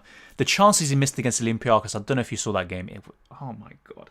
I literally, I couldn't believe it, some of the opportunities he missed. But yeah. Hopefully he picks up form soon. We need him for Europa League, and if he starts firing, Arsenal have a good chance.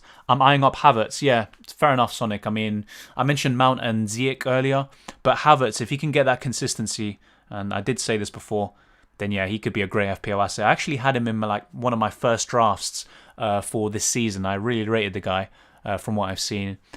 So yeah, he definitely has the potential to be a good FPL asset, but maybe next season or the year after. Siang says, I have such a good attack and need to bench 1. Lingard, Son, Rafinha, Fernandes, Jota, Bamford, Kane, DCL. I'd probably bench Jota from those, but it's a tough one. I wouldn't bench Son, definitely. Rafinha, no. Fernandes, no. Kane, they shouldn't be in the mix, in my opinion. So yeah, I'd probably bench Jota, but very risky. And if not, you could bench Lingard, but not too sure about that. Please choose one and put me out of my misery. When Maddison and Barnes are back, do you think Rodgers will drop Iheanacho or just play a different system to fit them all in? Good question. I mean, it could be either way. If you're asking me what I think now, I think he'll find a way to bring most of them in, and he might actually just bring those players slowly back in rather than just putting them straight into the frying pan and into the fire. So I do expect Iheanacho to continue getting those starts. Will he be a starter for the rest of the season? I'm not so sure, but I would expect him to start over the next 4 or 5 games at least, even with the others returning. Loving the live streams. Your content is always helpful. Which team do you think will win the Champions League, and do you see Chelsea getting quite far?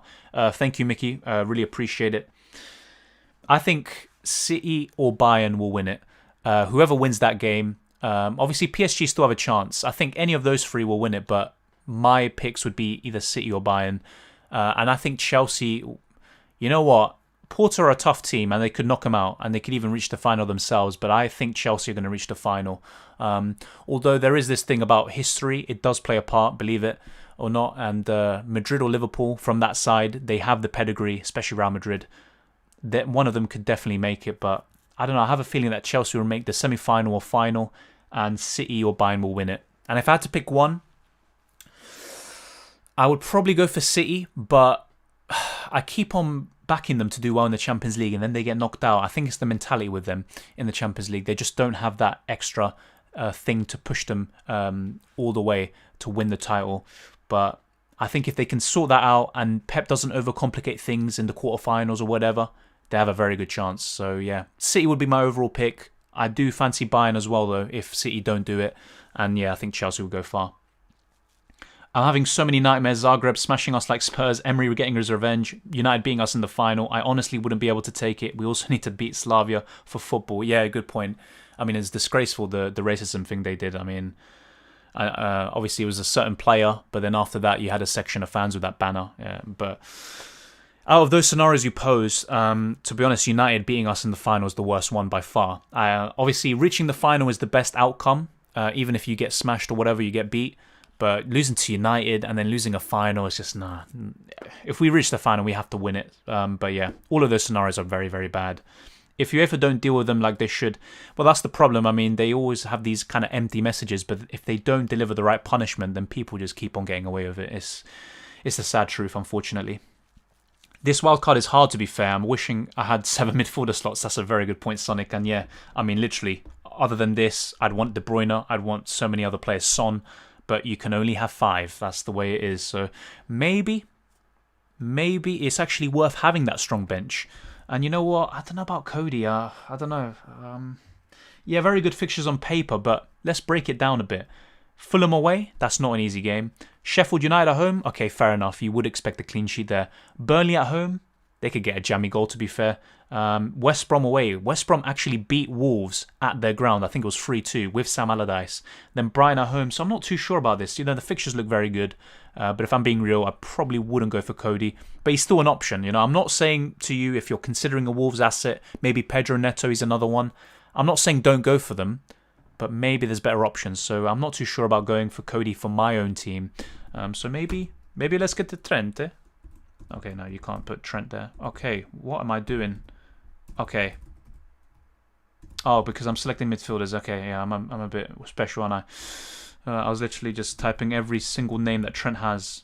Oh my god, I'm doing it again. Okay, there we go. Trent Alexander-Arnold. You could maybe go for him. Not too sure though. I need to see more. But yeah, this is something I could go for. I'll be updating you lot definitely with community posts, Twitter posts, with YouTube videos specifically designed at the best wildcard team and also for my team selection. So don't worry about it. I'm not going to lie to you. What you see is what you're going to get. This is just my initial thoughts right now. But there's a few things I'm not too sure about, like double Liverpool, double Leicester attack, as I said, double West Ham attack. We'll have to wait and see. Also, I have Gundogan, by the way. Forgot to mention. Yeah, I mean, Gundogan, I got rid of him for Rafinha this game week. But yeah, he's just been special. He scored in the FA Cup as well over the weekend. What a player. Your favourite FPL asset this season? Mine is Rafinha. I'd probably say Gundogan because of how random he is. You know, there was a point where I never would have considered him for FPL. The only time I have is UCL Fantasy because he does well in the group stages. He tends to get a bit more forward and he can get some ball recovery points or whatever. But yeah, FPL, I mean, he was never like an asset anyone considered. And now all of a sudden, he's just been doing really well. So I'd probably say Gundogan. Maybe a bit too template, but I don't know. I just really like him. James Justin was pretty decent before he got injured, yeah. And I actually had him beginning of the season, believe it or not. And then when I wanted him for Game Week 26 specifically, he got injured just before that, which was a big shame. And yeah, I mean, what a player he's been this season. Sacked off all City players for triple Spurs. Going to keep Kane and get 2 midfield premiums for Son and Bale. Bring in Salah, KDB at Bruno. 2 of. Oh, if it's 2 at the moment, yeah, KDB is the one I pick. But yeah, Bruno definitely. United is the one team I hate more than Spurs, says Sonic. Yeah, I mean, that's a good point. I mean, when I look at teams I hate, you know, I do hate Chelsea as a London rival, but I hate United more than them, and I hate Spurs more than them. You know, it's kind of equal between those two. Because of the national team I support, I do hate Brazil. You look at Real Madrid and stuff. It's not like I don't really care about them, but I just don't like them, and I don't know. There's just something about them. They have a bit of corruption about them as well. I don't know. Maybe a bit of a controversial opinion, let's say, but yeah, I do hate United too. Who are the best differentials for next week? Okay, I'm always asked about differentials, and you know what? It's a fair point. Maybe I should be looking at them myself. Let's look at Iheanacho. What is his ownership right now? I know he's going to be very... Look, he's only 2.4% owned. But... Nah, okay, forget it. I forgot he had Man City. My bad. Forget about that. Anyways, let's look at differentials. So, Rudiger is not going to be a differential, is he? Oh, he actually is, damn. Well, to be honest, if Alonso is still a differential, he'd be my standout. Oh, God, let me do this again. Marcos Alonso, where are you? Got to check the ownership first, because I don't want to, you know, sell you dreams. If you want ownership, low ownership, it has to be, yeah. Oh, Alonso's, yeah. I'd say Marcos Alonso. If not, you could go for a Chelsea defender who's more nailed, like Azpilicueta or Rudiger, but I think those are the sort of differentials you want to target. The likes of Rafinha isn't a differential anymore, really. It's still low ownership, but 15% owned compared to, you know, the 3% he was before. But yeah, I'd probably say a Chelsea defender, definitely. I mean, I'm looking at it right now, and I really want a Chelsea defender, but I mean, who do I get rid of? I've already got Stones on my bench, for Christ's sake. But yeah, right now, the one that comes to mind, definitely a Chelsea defender. Marcos Alonso would be top of the list. I have Reece James. Should I swap him with Rudiger or keep him? I mean, Rudiger isn't exactly nailed, but he's more nailed than Reece James. So yeah, and if you do fancy taking a risk with Alonso, you could go for him. But yeah, they're all good options. Neto might be decent instead of a Wolves defender. Yeah, fair enough. I think, yeah, I completely agree with Blues FPL. If I wanted a Wolves player, it'd be Neto. The problem is in midfield, I've said this before, you look at these players here, just imagine all the other players that aren't in my team in midfield, such as Son. Yeah, I mean, it's very hard to fit Neto in, but very good option. I would honestly rather go out now if I knew we'd lose the final. May sound mad, but I can't do a Baku version 2. I was upset for weeks. This is another golden chance if I want a real build ASAP. I'll be honest, I actually wasn't that affected for weeks from the Europa League. But yeah, you don't want to lose it. I mean, don't get me wrong, I was pissed off on the day and maybe for a few days after, but mainly the finals that kind of stick with you, like the World Cup final or something like that. With a Europa League final, yeah, of course, you want to win it. You get into the Champions League and Arsenal can make the next step. But yeah, definitely. Arsenal have to aim to win this competition. They're not getting into the top 4. Next season, they could maybe challenge for it, but even then, I have my doubts. So yeah, this is definitely a good chance. How's the weather in England? It's been getting a lot warmer in Michigan. Currently 70 degrees Fahrenheit. Damn.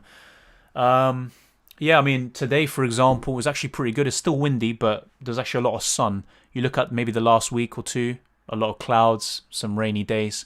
But yeah, today, very, very good weather. I mean, even if it's cold and there's wind, if there's sun, it makes everything better.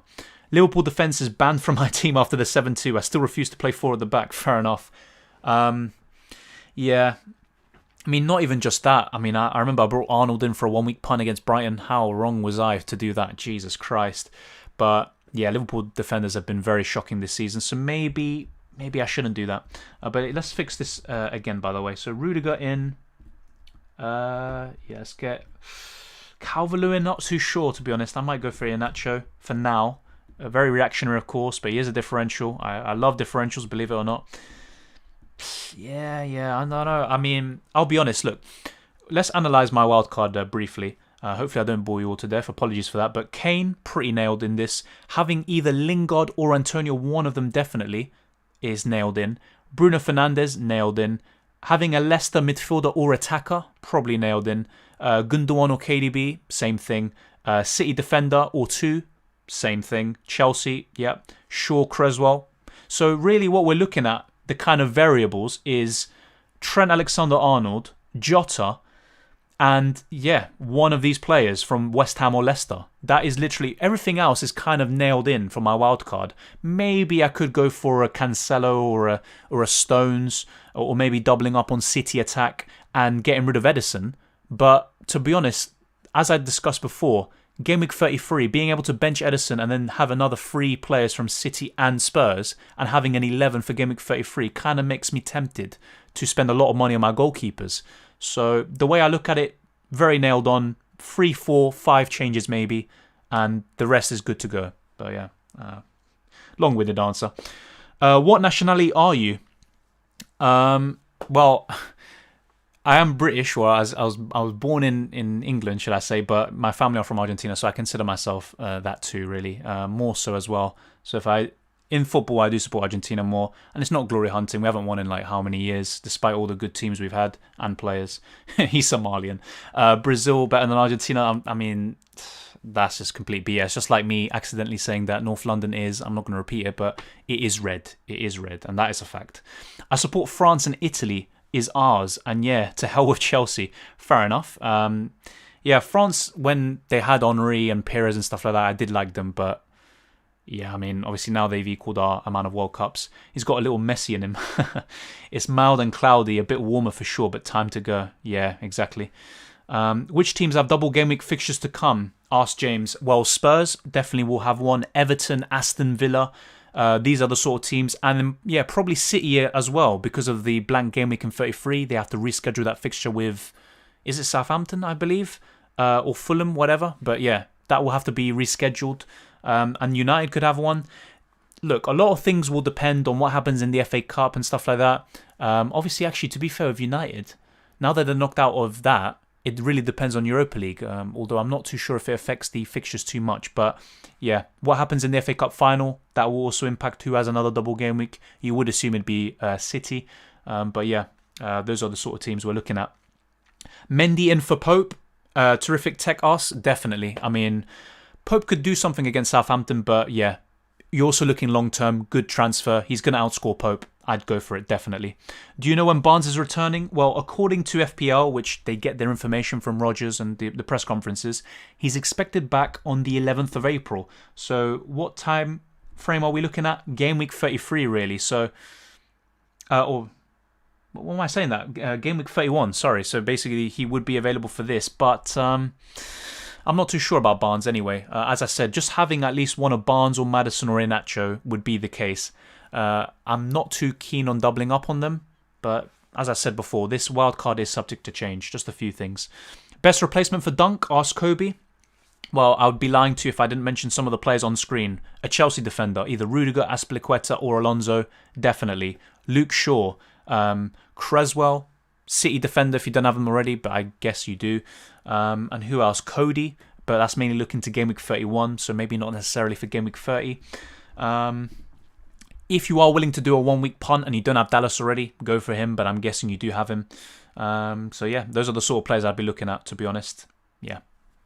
Hopefully that does help. Let's actually try to sort this out. Mamma mia. 18 million. This is interesting. Okay. Triple City. I like that. Stam. Yeah, okay. I wouldn't go for Son. Yeah, Nacho. 5.7 million. Jesus, what a find he's been recently. But then again, it is only one game, isn't it? In FPL anyway. Let's see. Oh, whoa, he's been doing it for 3 weeks. Jesus, all right.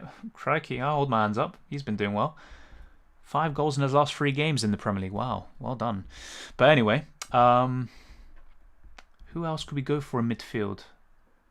Maybe Pedro Neto, maybe.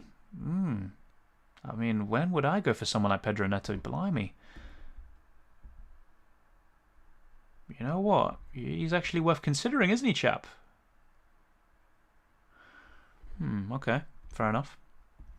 And then defenders, I don't know. I'll be honest, the 5th defender spot is what I'm really kind of... Normally I just have double City, double Chelsea, but the fact that I have the keeper already in Ederson, yeah, I'm not too sure about that. And I wouldn't have Dallas in Game Week 31, as I said before. Maybe look to bring him back in for Game Week 34 or Bamford or Rafinha. That's a tough one.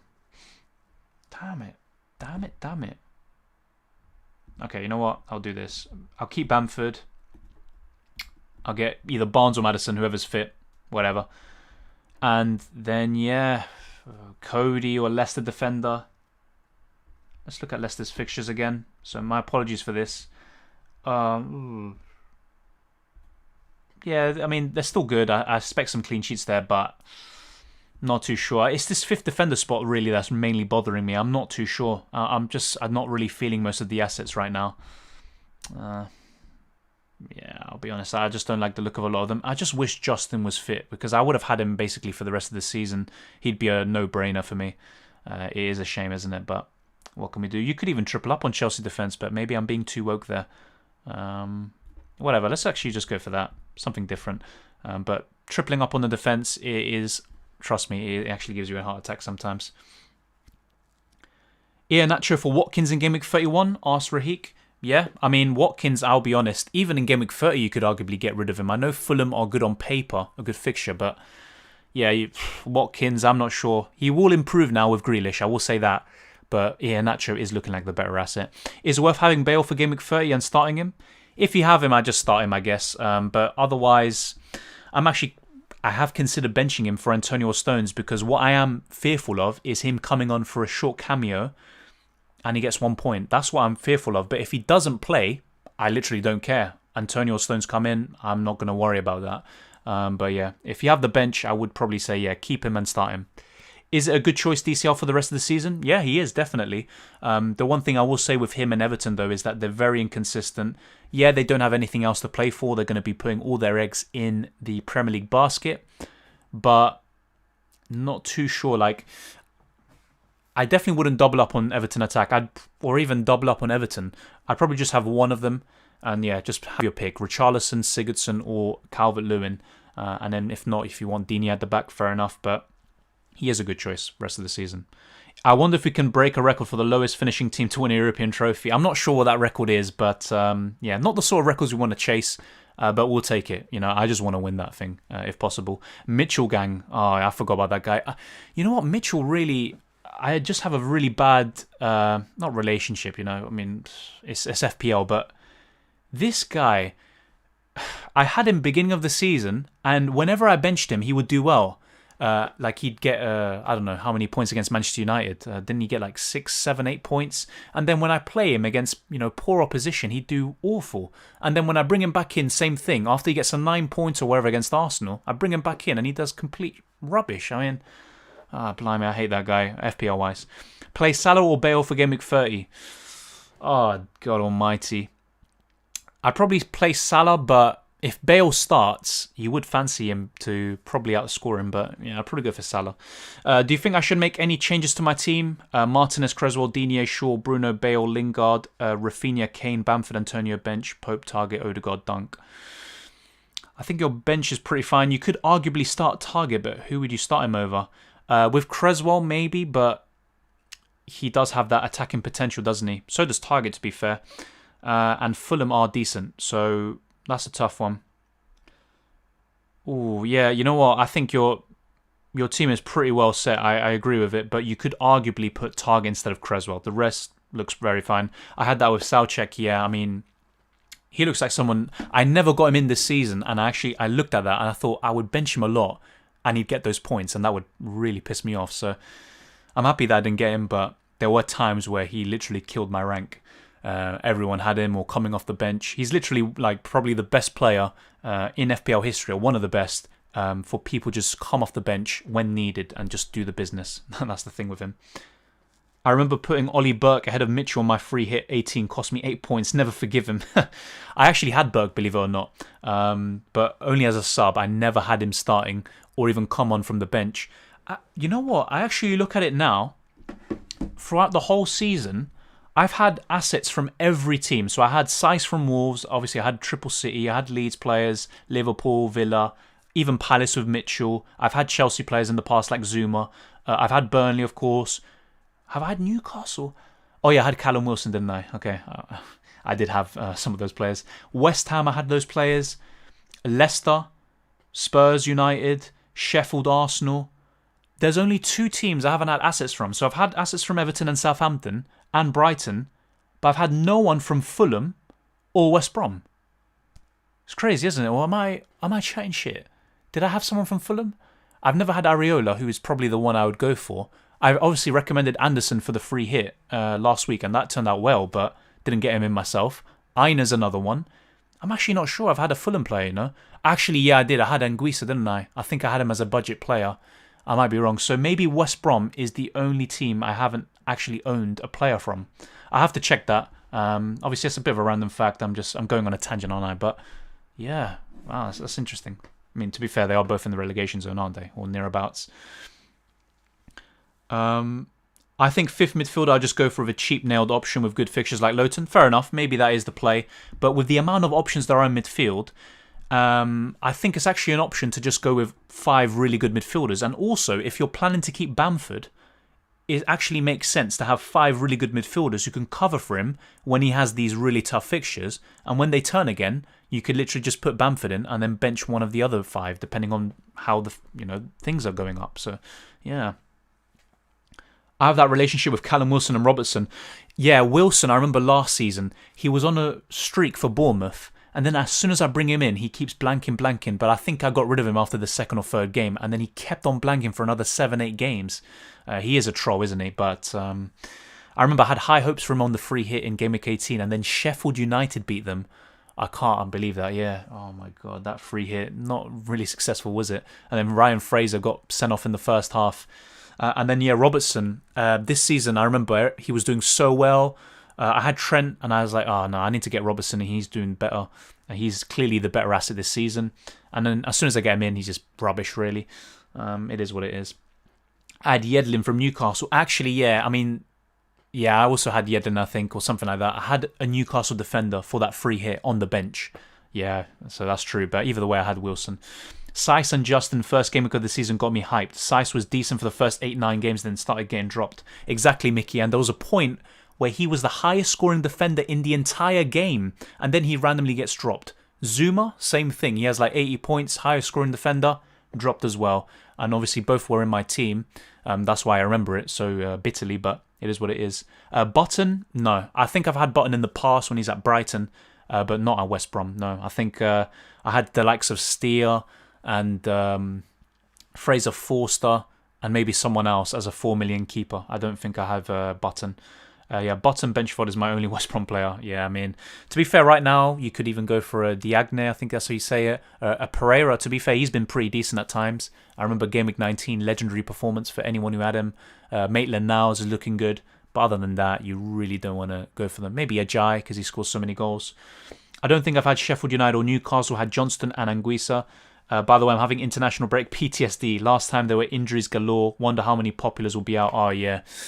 I remember that. And in UCL Fantasy, I made the criminal mistake, and there was no real need to, because there's no price rises there as well.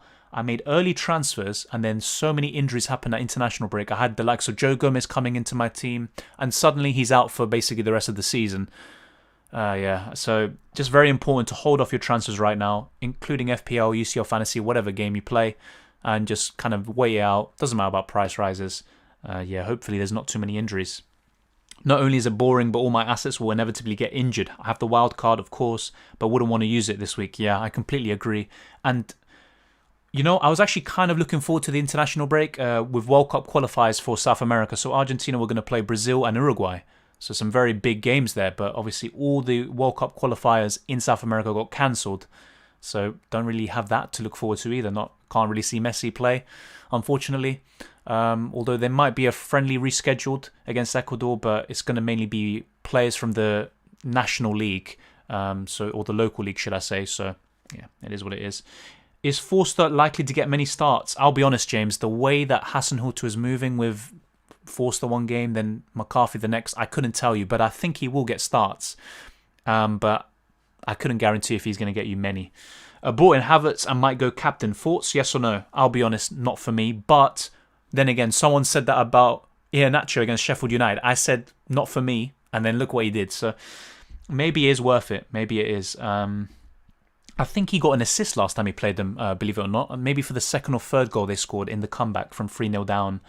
But yeah, he is a good captaincy option. It's very different. I'll be honest though, I'm being too boring, and I've said this before. I'm probably going to go for Kane or Bruno. I'm not entirely sure where I'm going yet, but I look at Game Week 29 and I just wish I captained a Lingard or a Trossard, someone more exciting than just captaining Kane, who everyone on their dog is just captaining. So yeah, maybe sometimes going for these differential picks is just more fun, just makes the game way more fun. Talking about internationals, has Rudiger been called up for Germany? Need to get him back, as I took him out in Game Week 29 for a 1-week punt. I need to transfer him in, but if he is playing, I'll wait. Yeah, I think he has been. I think I checked the Germany national team recently because Leno got selected, and yeah, Rudiger was in there, and he always actually plays for them. Even when he was pretty much, an outcast at Chelsea, he's always called up for them. So yeah, I think so. I like international football, so do I, especially when it's the competitions, the World Cup. No competition, even the Champions League beats the World Cup in my opinion. And then yeah, Copa America, Euros, they're good competitions too. Even the Olympics I enjoy, especially when you see these young players coming up. Yeah, definitely. Okay, thank you Dylan, love the streams. Thank you Bayem, really appreciate it. Terrific Text says, thinking of a bench boost with Pope, Forster, Dallas, Target, Cancelo, Bissaka, Creswell, Salah, De Bruyne, Gundogan, Rafinha, Lingard, Watkins, DCL, Bamford. Thoughts? Let's check. Who does Southampton play? They play Burnley, don't they? Yeah. I'm looking at the wrong fixtures. There we go. Yeah, they are playing Burnley. Let's see, who else do you have? Target, yeah, good fixture. Yeah, good fixtures all round, really. You know what? The way your team's looking, that looks very well set for a bench boost. You know what? I probably would activate it. The only kind of question mark is will force the play, but the rest looks pretty solid anyway. That yeah, I probably would bench boost with that. Kobe says, who are the players that you've had all season? Good question. I'll be honest, at this point, no one. So let's be clear about this. So Heung-min Son I had from Game Week 1, but in preparation for Game Week 19, when Spurs didn't have a double, I got rid of him. And I got in Kevin De Bruyne, who then obviously got injured, but did get 8 points. So Son is someone I had from the beginning of the season, but I did take him out at times, or at least once. Harry Kane I had from like Game Week 3 or 4, but then there was a period where I also got rid of him. And then yeah, now he's back. So can't really count him. Cancelo and Stones, I haven't had them all season, but I've had them for a very long period of time. Salah is someone I had all the time. I had Salah from Game Week 1 to 27.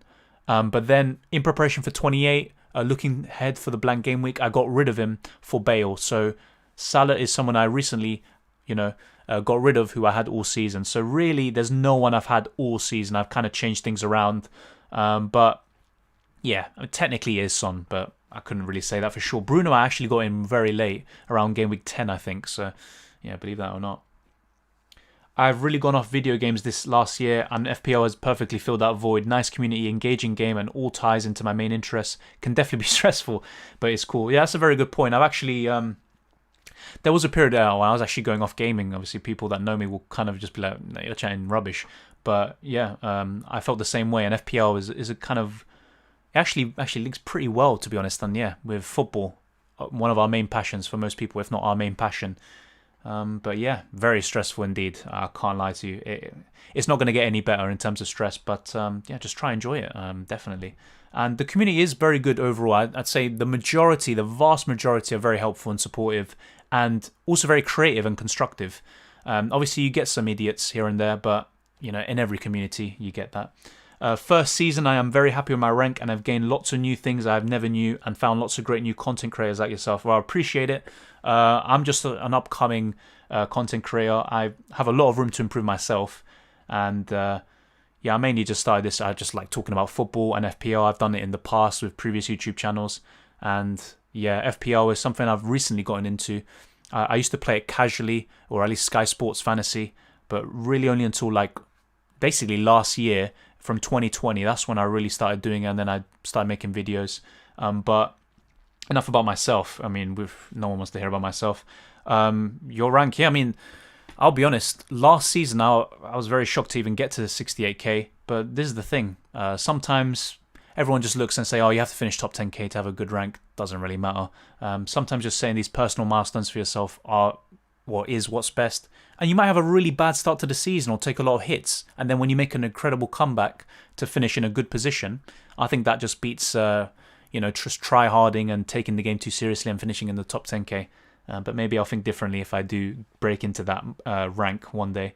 And in terms of finding out new things that you know, definitely, I think FPL has kind of helps you in a way to look at the game differently, or at least it puts more emphasis on different teams. I think that's the point of it, really. It's kind of a really good marketing and branding tool. But yeah, I mean, I never really cared about if Brighton are going to get a clean sheet against Newcastle and stuff like that. Never, ever. And I still mainly watch Arsenal, but when I can, I do watch highlights or I watch games of other teams and I try to pick up on things in order to not only prepare my videos, but also just to understand football better and also players. But yeah, that's a good point you raise. Same, the only player I've had since Game Week 1 is Son. Would have had James Justin too if he didn't get injured. Yeah, I mean, I'll be honest, James Justin is someone I had Game Week 1, but I got rid of him on my early wildcard, so definitely doesn't count for me. I started with Bamford, but sold him in October. That didn't last. Yeah, Bamford's someone I got in pretty late as well. I think after the hat-trick against Villa, I said, okay, enough is enough. This guy's killing my rank. I'm getting him in. Sometimes, I'll be honest, I have these moments where, for example, Kane against Palace, he has this incredible game, and I can't deal with not having the guy because he's getting so many points. Then I literally just buy them in the same day. So not really a good tactic. It's not really something I'd recommend. But sometimes there's a performance or something you see, and you're like, enough's enough. You have to have him. So fair enough. Do you have a mini league? I don't have a mini league right now, Kobe. When I do, I will let you guys know. Obviously, it has been highly requested, so apologies for that. James says, I've got Martinez and Forster. Is it worth trying to flip-flop between them or get another keeper? Well, for this game week, it's fine, but looking forward, I wouldn't flip-flop because Martinez, let's be real about it, game week 33 is probably the one you want to have him for, but apologies for that. Yeah, I think Mendy's the one you want to have. Edison, even Leno potentially, although I probably wouldn't. Yeah, I don't want Martinez in the long term. I'm going to be getting rid of him for sure. I know he's done a lot for me and for everyone, but just let's look at the fixtures. Fulham at home, it is a good fixture on paper, but even then, not too sure. Liverpool away, if they get their act together, that's going to be a tough game. Blanks in Game Week 32 for now, although the Everton fixture could be moved there. West Brom at home, good fixture, although still West Brom can be capable of scoring a goal or two. Everton away, that's a tough one. Man United at home, tough. Palace away, to be fair, you could expect something there. Tottenham away, tough again. I mean, you just saw how they did in Game Week 29 against them. Chelsea at home. Yeah, I mean, just look at these fixtures, they're poor. And then Man City at home, that still needs to be rescheduled. The fixtures are just awful. There's literally just 2 or 3 fixtures where you think, okay, they can keep a clean sheet here. So, yeah, I'd probably say no. When is the best time to use the wildcard, 31 or 32? Yeah, now, as I've been saying all day, probably 31. It depends on your team, but in most cases, I'd say 31 is probably the best. But if not, 32 is another one. So if you don't use it in 31, it doesn't matter. You can use it in 32 or 33. But yeah, I'd probably say 31 for me. Certainly made me see many different viewpoints and watch many more games. Exactly like you said, never cared who scored in Villa versus Leeds. But now has a meaning and is very enjoyable when going well. Yeah, and also, even when it goes badly, you just laugh about it. And it's something you can kind of tell other people and just be like, wow, I got rid of Arnold on a -4 and then he gets 24 points. And yeah, that's his performance against Leicester. And yes, I did do that last season, but let's not talk about that. But yeah, exactly. The key thing there is seeing different viewpoints. And yeah, I mean, you just watch many more games with a certain interest. You know, you actually have a personal attachment. You gain something from it, even if it's just virtual points on a screen. And you're literally just moving around virtual kits around and changing the captaincy. But yeah, I agree with that. I held on to KDB for 20 weeks before finally bringing in Bruno. This guy killed my rank so long. Yeah, there came a point where people realised, okay, this guy isn't a season wonder, a one-season wonder, and he keeps on getting points. You have to get him in. And yeah, I mean, I don't know how I went so long without him too. So I'm in the same boat as you, or I was anyway. Been stuck around 30 to 40k for a while and sometimes feel stuck and unmotivated. But the grind and searching eventually pays off. By the way, I've heard this season has been a lot more chaotic. It has been. I think, if I'm being real, I think last season was maybe worse because this season we've kind of prepared for it, and we've had a taster last season. But last season, obviously, the pandemic came out of nowhere, right? And then the season literally stopped, and there was uncertainty about its like continuing. So I think the end of last season was probably tougher, or at least something completely different. This season we've had a bit more time to prepare. We kind of used to the situation around the world. But still, yeah, compared to any normal season, it is way more chaotic, no doubt about it. And as for being stuck in around a certain rank, I have too. I literally was dancing around 60, 70, 80, 90k, and then I fell out of the top 100k, and now I'm trying to claw my way back in. I'm getting close, but I'll be honest, some mistakes I made have cost me. A bit of misfortune here and there, but it's mainly some mistakes and unnecessary hits here and there. But it is what it is. I've been following club football since 2015, and because of fantasy football, I know about players, clubs, and leagues as much as some of my friends who've been following it since 2005 or so. Yeah, I mean, fair enough. I've been watching football like all my life anyway, I'll be honest, but yeah, it gives you a different perspective on things, and maybe you appreciate certain players, even from rival clubs, more so than you would otherwise, because you gain something from them if you own those players. But yeah, I think it's a good way to get engaged into the game. But yeah, I would watch football regardless. At least I'd watch Arsenal and the national team. 20 weeks without Bruno, damn. Yeah, he was getting too many double digits in the first half of the season. Yeah, that's way too much. Just checked and it was 18 weeks. Yeah, I think I brought him in, Bruno, or did I even have him in Game Week 18? Yeah, I would have had him anyway, but yeah, I captained him that week in the free hit for Game Week 18, and he just didn't deliver, did he? Any chips left? What is your chip strategy? Asked Vincent. So, good question, Vincent. My chip strategy is to wildcard in Game Week 31 because I have triple Leeds, I have triple Spurs, I want Chelsea players, I want to also just have a shake-up of my team, I want to probably get rid of 7, 8 or more, and I'd probably look to something like this. It's not completely set in stone, but a team like this would be ideal. And in terms of the triple captaincy, as I've said before, I'm looking to target either Bruno Fernandes or Kane or Son when they have a double game week. When will that be? I'm not entirely sure. We're going to find out more soon, but obviously the other competitions plays a part. Spurs are definitely going to have another double game week. So yeah, that will be my chip strategy right now. And then maybe if I want to maybe change things up, could go for a Salah or for a Gundogan or De Bruyne, but most likely I'll be looking to triple captain one of those 3 players in one of their double game weeks to come. So when will that be? Not entirely sure, but hopefully we know more soon. Should I bring in Iheanacho for Antonio? Asked Kobe. I probably wouldn't, not this week anyway, especially when they have Man City. So no, I wouldn't do that yet. But going forward, you could do that, and you can have Lingard as your West Ham attack cover. Is it good to hold on with Bale as a long-term asset since he hasn't started in Game Week 29? I'll be honest, Ismail. No.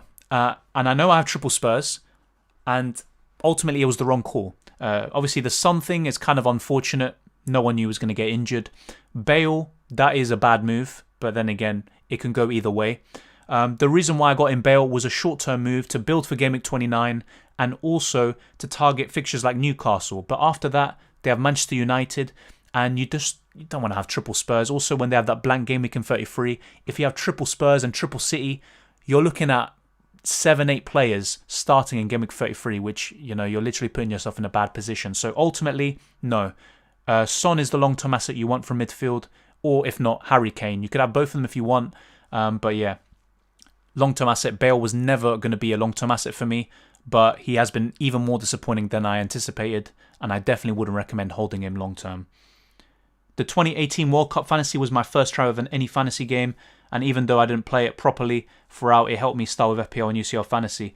Yeah, I'll be honest, I remember some friends of mine were playing that, and I was like, what are you doing? Like, there's a World Cup Fantasy? But I didn't play it myself. But yeah, UCL Fantasy I started last year. FPL, pretty much same thing. I started playing consistently last year. And I did Sky Fantasy just before that, but only for a year or two. But yeah, sometimes, one game leads to another and then another. I think there's a Bundesliga one, a Norwegian League one, and I think there's going to be one for the Euros this summer. Going at this rate, even Spurs get a double game week in 32, I would have doubts keeping Bale. Yeah, exactly. I mean, that's a good point. They could have a double in 32, but even then, Son and Kane is fine. I don't want to have Bale. So literally, that's the way I see it.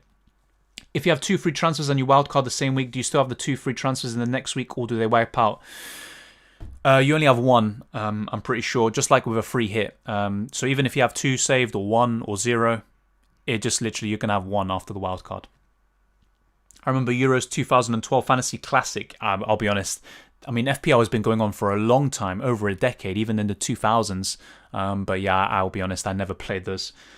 Anyone play the Yahoo Fantasy Football many years ago? Not me, Vincent, I'll be honest, not me. But maybe someone here in this chat has.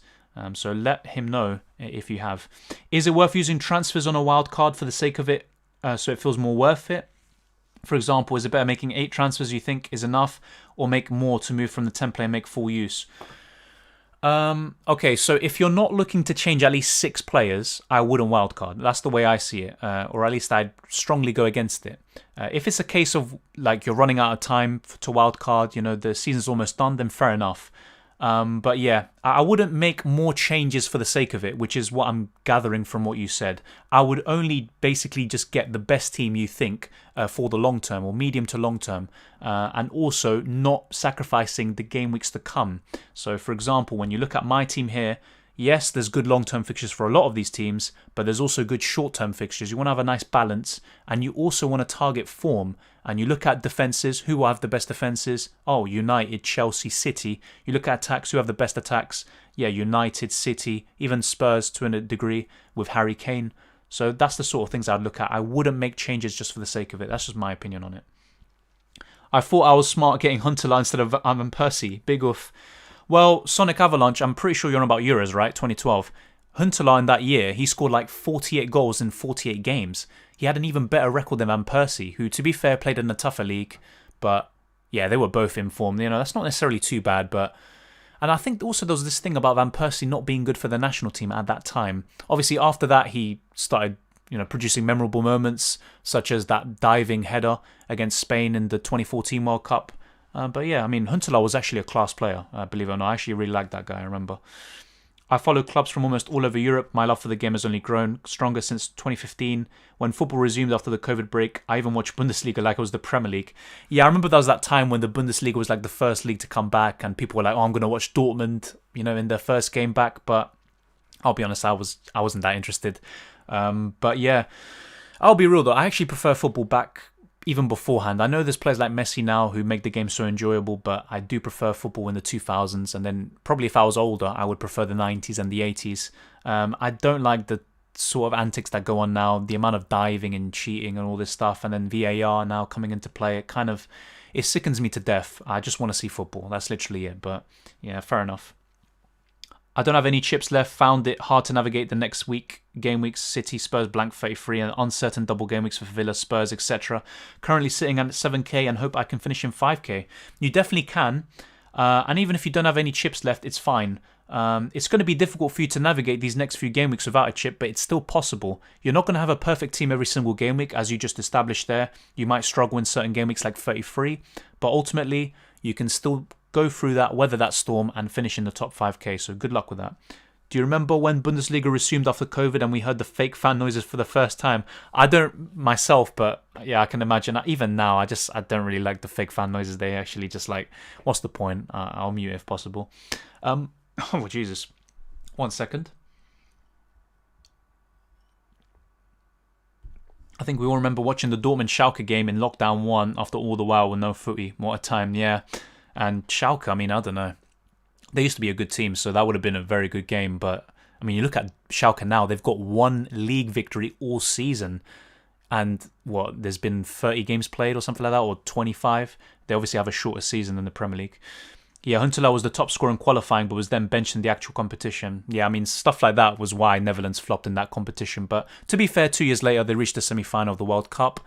Netherlands are very hit and miss, aren't they? They can miss a World Cup, they can reach the final, they can reach the semis, they could do really well in the Euros, maybe win it, and then not qualify for it. They're a very up and down team, but I really rate Netherlands, and they're the best nation, in my opinion, not to have won the World Cup. Some of the players they've produced are just absolutely crazy, and yeah, they're very unlucky not to have won one. I've reconsidered my captain and thinking Kane. Your thoughts? Well, I'll be honest, I've said it myself. I'm thinking it myself. I'm not settled on the captaincy. I'm not settled on starting Bale. I'm not even settled on making no transfers this week. I might even get Mendy for Martinez, or a Chelsea defender like Azpilicueta or Rudiger. So I completely understand that. And Kane captain, yeah, you know what? It could be the one. You know, Newcastle are so poor. They're better than Brighton. Despite Bruno's record against Brighton, maybe Kane against Newcastle is the way to go. And Netherlands lost every game. Yeah, they did, didn't they? I don't remember too much from those Euros. Obviously, I remember the final, and Spain put on a clinic, and they did draw against Italy in the group stages, but they smashed them in the final. I remember Germany against Italy and Balotelli doing that celebration. I remember Lewandowski scoring. I think Szczesny got sent off, didn't he, in that opening game in Warsaw for Poland? Yeah, it was good times, wasn't it? Who plays in blank game week 33? Let's get this up quickly. I'm going to be wrapping up soon. Apologies for that, but really appreciate everyone who has joined in. It's been a long stream. My voice is gone, unfortunately, but I'll keep on going. The fixtures for game week 33. Arsenal, Everton, Aston Villa, West Brom, Leeds, Manchester United, Leicester versus Palace, Liverpool against Newcastle, Sheffield United versus Brighton, West Ham versus Chelsea, and Wolves versus Burnley. Which 4 teams don't we see there? City, Spurs, Southampton, and Fulham. And the main reason why that's happening is because of the Carabao Cup final, and Spurs and City, who reached the final, their original opponents, which were Fulham and Southampton, obviously they can't play at the same time as the Carabao Cup final, so it's a blank. So hopefully that covers that question. Game week 32 also includes blanks right now because of the FA Cup, so hopefully that answers your question. I remember absolutely having the silence of no crowd or fake crowd noise, and I thought I couldn't watch games like that again. Now it's going to feel weird hearing the fans back in the ground soon. Yeah, it's a big if though. I mean, if there's a surge in cases again, I know in Europe recently there's been a surge, then of course these plans might be pushed back another year or so, or a few months. Hopefully not, but yeah, we need the fans back. I mean, football's not the same without fans, isn't it? I have a bet on the Netherlands to win the next World Cup, so in a way I've got 3 teams. Jesus, that's a really bold bet. I mean, to be fair, they have a chance, but I don't know about that. Yeah, I think you're mainly looking at the same teams. I mean, history counts for a lot in World Cups and stuff like that. But from South America, you're mainly looking at Argentina and Brazil. From Europe, France, Spain, they're looking pretty good with Luis Enrique. Germany, they can always be a threat. Who else? Belgium, although I think their prime has passed, but maybe I'm wrong. Now, to be fair, they still have some quality players, don't they? But they're still a shout. Who else? England have a good team, but I'm not sure if they will go all the way. Italy, they're actually dark horses for this Euros, I think. Not that they're great. I don't think they are, but they have potential to improve. So yeah, those sort of teams. And also Italy have the history. They're one of the most historically best teams in football, along with the likes of Germany, Brazil and Argentina. So yeah, it's going to be interesting. I can't wait for the next few competitions. And hopefully, finally this summer, Messi lifts the Copa America. But I don't know, man. He's had so many chances already. What do you think? Spurs, Villa, Everton, Southampton will get the double game weeks? When? I think... I'll be honest, I haven't checked too much of what Ben Crelling was saying. He's the main guy you want to look for. But I do think game week 32 is when we could have maybe Everton versus Aston Villa. As for Spurs or Southampton, it could be like a game week 35. But stay tuned for that. I mean, I might be proven right later down the line. That doesn't mean I'm a genius. It's just a guess, and also from things I've seen before from people who know a lot about fixtures. It was knee-jerk after Ajax went on their run, yeah. Used a bunch of coupons to beef it up. Fair enough. Belgium should have won World Cup 2018, in my opinion. Were the best team. Yeah, I think... Yeah, if they had beaten France, they definitely would have won the final. And they actually were... I mean, maybe I'm wrong, but they probably were the better team in that semi-final. It's just France were clinical. They knew what to do. So yeah, you have a good point there. We have so many great attackers and midfielders, but we end up playing 3 DMs and 5 at the back. I personally don't rate Southgate, despite the World Cup 2018. We had a relatively easy run looking at it. Well, to be fair, you have to beat what's in front of you, but I agree. It was an easy run. Colombia, they have been a good team in the past, but it wasn't a great Colombia team. They face, Sweden? Croatia, the first real test, and even then Croatia aren't great. Lost to them and bottled it. Kane should have squared it, all this stuff. The group stages were, to be fair, Belgium are a very strong team, but then the other two just really, really easy opponents. So I do agree with that, but in the World Cup you need luck sometimes. 2014, Argentina reached the final. They had a relatively easy run into the final, you could say. You still have to beat Belgium and Netherlands and stuff like that, but yeah, sometimes you just have to beat whoever's in front of you. And to win the competition, you ultimately have to beat the best teams. It's as simple as that. You can't get away from that. England have the quality, but there's certain positions. I look at maybe defensive midfield. I look at centre-back. I know they have Stones now, and they have good players like Tomori, but there's a few things that kind of, I don't know. And also the manager. He's not bad, but he's also not great. But yeah, I agree with you. I think England have the potential to be a contender for the Euros at least, but I don't know. I just don't see it. But we'll have to wait and see.